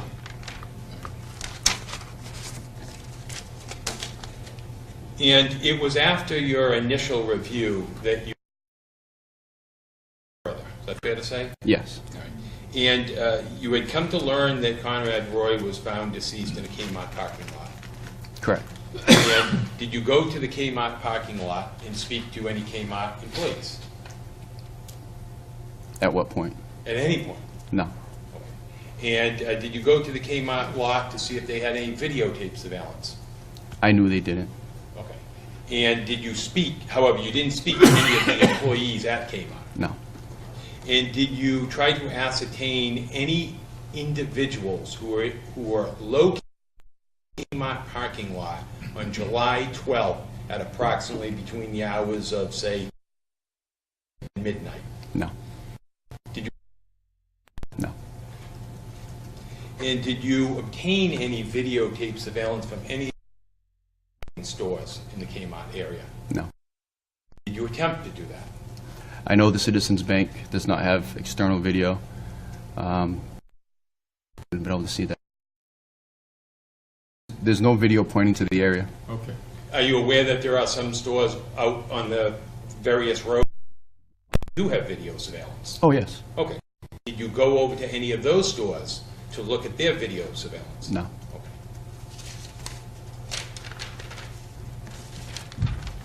some of those stores, what's the major route, right? Route 6. Route 6. And some of those stores are located on Route 6? The stores with video? Yes. Yes. Including a 7-Eleven, for instance? There's a 7-Eleven, yes. And at some point in time, there was a water pump that you observed. Is that correct? I personally never saw the water pump, but there was a water pump in the pictures, yes. And when did you start to investigate this? Was it on the Monday? Yes, Monday, Okay, so this would be Monday, July 14th. July 14th, yes. And so would you be considered the lead detective investigating an officer on this? I'd say so. And why, is there some reason that you didn't go and look at the water pump? At that point in time, I didn't feel it was necessary at that Okay. point. And did you ever run any tests or have any tests run on the water pump to see how much carbon monoxide its output capacity of carbon monoxide? No, Okay. Did you think to even do that? no, And do you know where that water pump is today? I do not. Okay. And is it fair to say that it is outside of the grasp of law enforcement? That is fair to say. And you think it's been destroyed or scrapped? I was told it could be anywhere, Told it could be anywhere. Who told you it could be anywhere? Mr. Roy, When you say now Mr. Roy, which Mr. Roy? Jr., Okay, so Conrad's father. thank you. Do you know who turned the water pump over to Mr. Roy? On the 12th? On any? On the 13th, I mean? Is that what you came to learn? There was the 13th? I'm sorry, I'm not. I guess what I'm trying to figure is I'm trying to find out what happened to the water pump. Is it fair to say that law enforcement gave it back to the Roy family? Yes, And since then, it's gone. correct. And when did you learn that it was gone? I think when I was asked by you. Okay.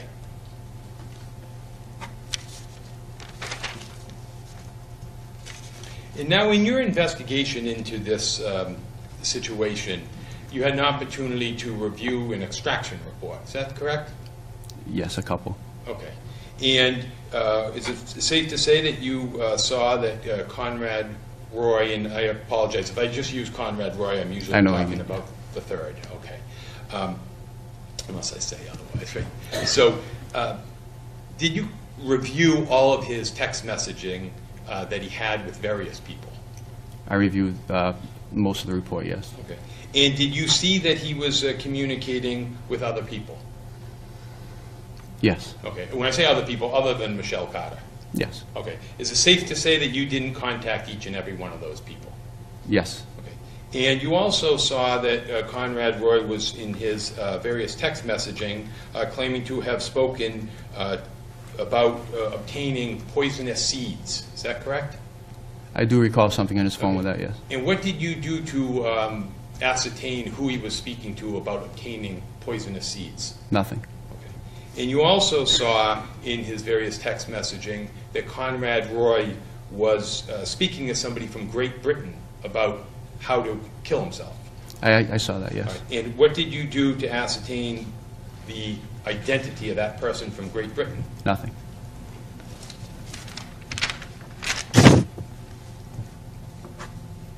In the pickup truck that Conrad Roy was found deceased in, that was turned over to the Roy family, is that right? Yes, And that was turned over, was it the same day that the truck was located on July 13th? yes, And was it the very next day or 2 days later, the automobile, this truck was broken into yes. and items were stolen? Objection, hearsay, Your Honor. Do you have personal knowledge of this, Detective? Did you investigate that break-in? I did not.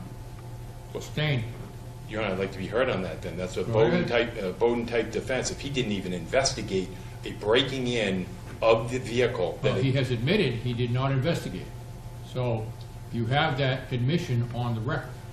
You have not established that he had an obligation to do so. There are 4 detectives in this department, am I correct? Yes. Yeah, I'm sorry, what was that question?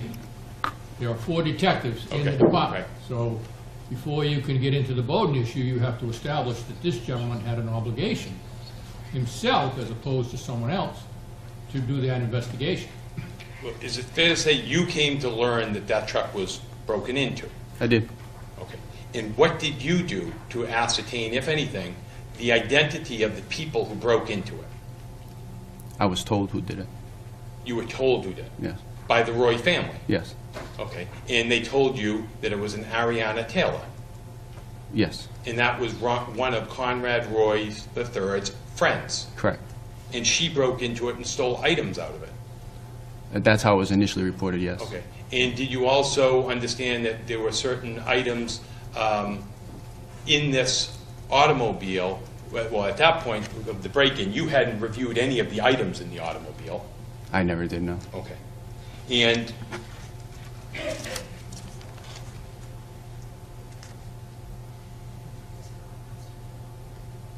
one moment, please. Did you yourself go and interview Ariana Taylor? No. Ariana Taylor is somebody that Conrad III was speaking to via his communications, his electronic communications, is that fair to say? Yes. And you never spoke to her even though she was a friend of Conrad's? Oh, I spoke with her during the course of the investigation, yeah. You did speak to her? Yeah, we interviewed her, yes. Okay. And you never brought up you never asked her why she broke into the truck and what she stole? No, we spoke with her about it. Okay. You did? Yes. Okay. And what did she steal? I don't believe we got into that. She admitted to being there with another female. The items of There being where? where the vehicle was. Okay. And she also, I believe, told us that it was everything that was returned to the family, and they were fine with it. No, I think you just started that sentence by we didn't get into all of it. Is that what you said? I don't believe she itemized what was taken or what she thought was taken at that time. Okay.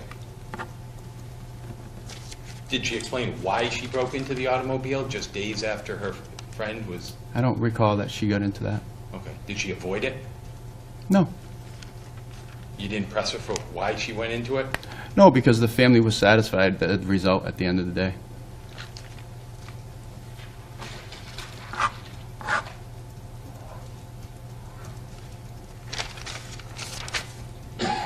Now, Detective, you went through a full extraction report of Conrad III's electronic, his iPhone, I think it was, wasn't it? iPhone? Yes. And you went through the extraction report. You went through the extraction Yes. report. And there were various websites that he was referencing. Is that fair to say? Yes. And did you investigate or contact anyone from those various websites? From the websites? No. From the websites. And some of these websites were instructions on how to kill yourself. Is that fair to say? Yes. And you didn't think to go investigate any of those companies? I knew how he did it. Okay. Okay. But you didn't go and speak to the people of what communications they had with Conrad Roy? No. Okay. Were you able to determine all of the different blog sites that he was going on and reviewing? Some of them, yes. Okay, some, but not all of them. No. Some point you filed charges against Michelle Carter, fair to say? Yes. And prior to filing charges against Michelle Carter, you had not reviewed all of Conrad Roy's electronic devices, had you? No. Okay. And prior to, so therefore you didn't have the opportunity to go through and see all his internet searches on these various devices, did you? No, I did not. I don't believe that it was available at that point. And when you say it's not available, why not? I don't believe it was extracted fully and available to us at that point. Okay, so you didn't wait, you just went ahead and filed charges before those were reviewed. Yes. And prior to filing charges, had you reviewed any of Conrad Roy's psychiatric records? Other than what the family said, I hadn't received records, no, only the conversation with the family. Okay. One moment, please, sir.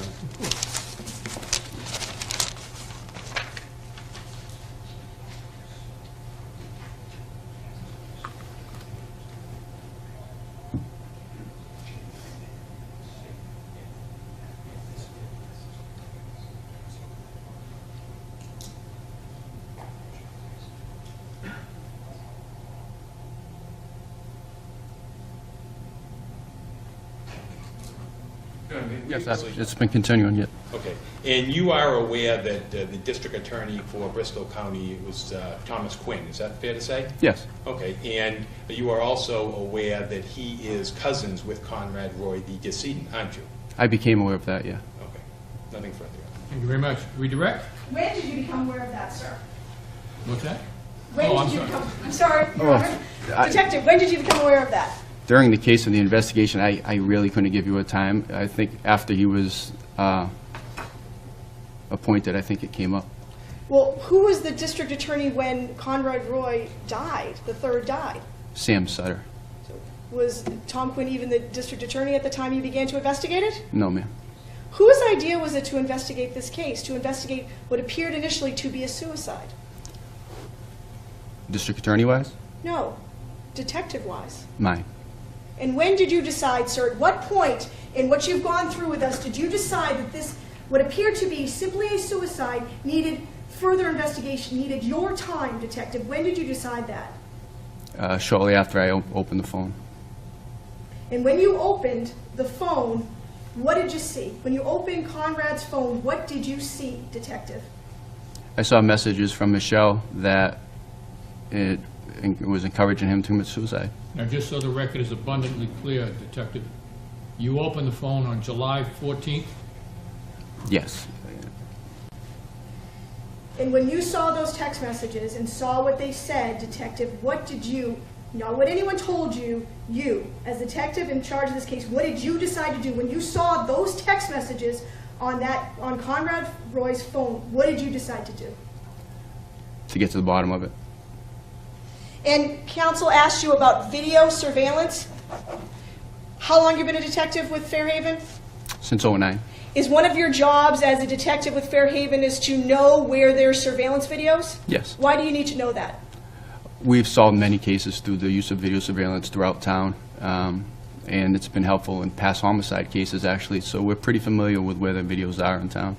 And just yes or no, do you, detective, share information about where various surveillance videos are in the town of Fairhaven so you guys all know where they are? I think we have a pretty good understanding where most are, yes. And relative to the Kmart parking lot, especially because we're going to go there in a few minutes, can you tell the court where surveillance videos would be? I know McDonald's has some, but they don't point to that area of the Kmart lot.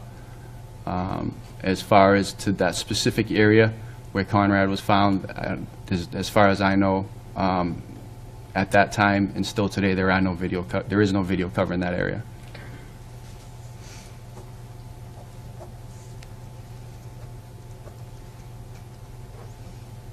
At any time after Sam Sutter, strike that,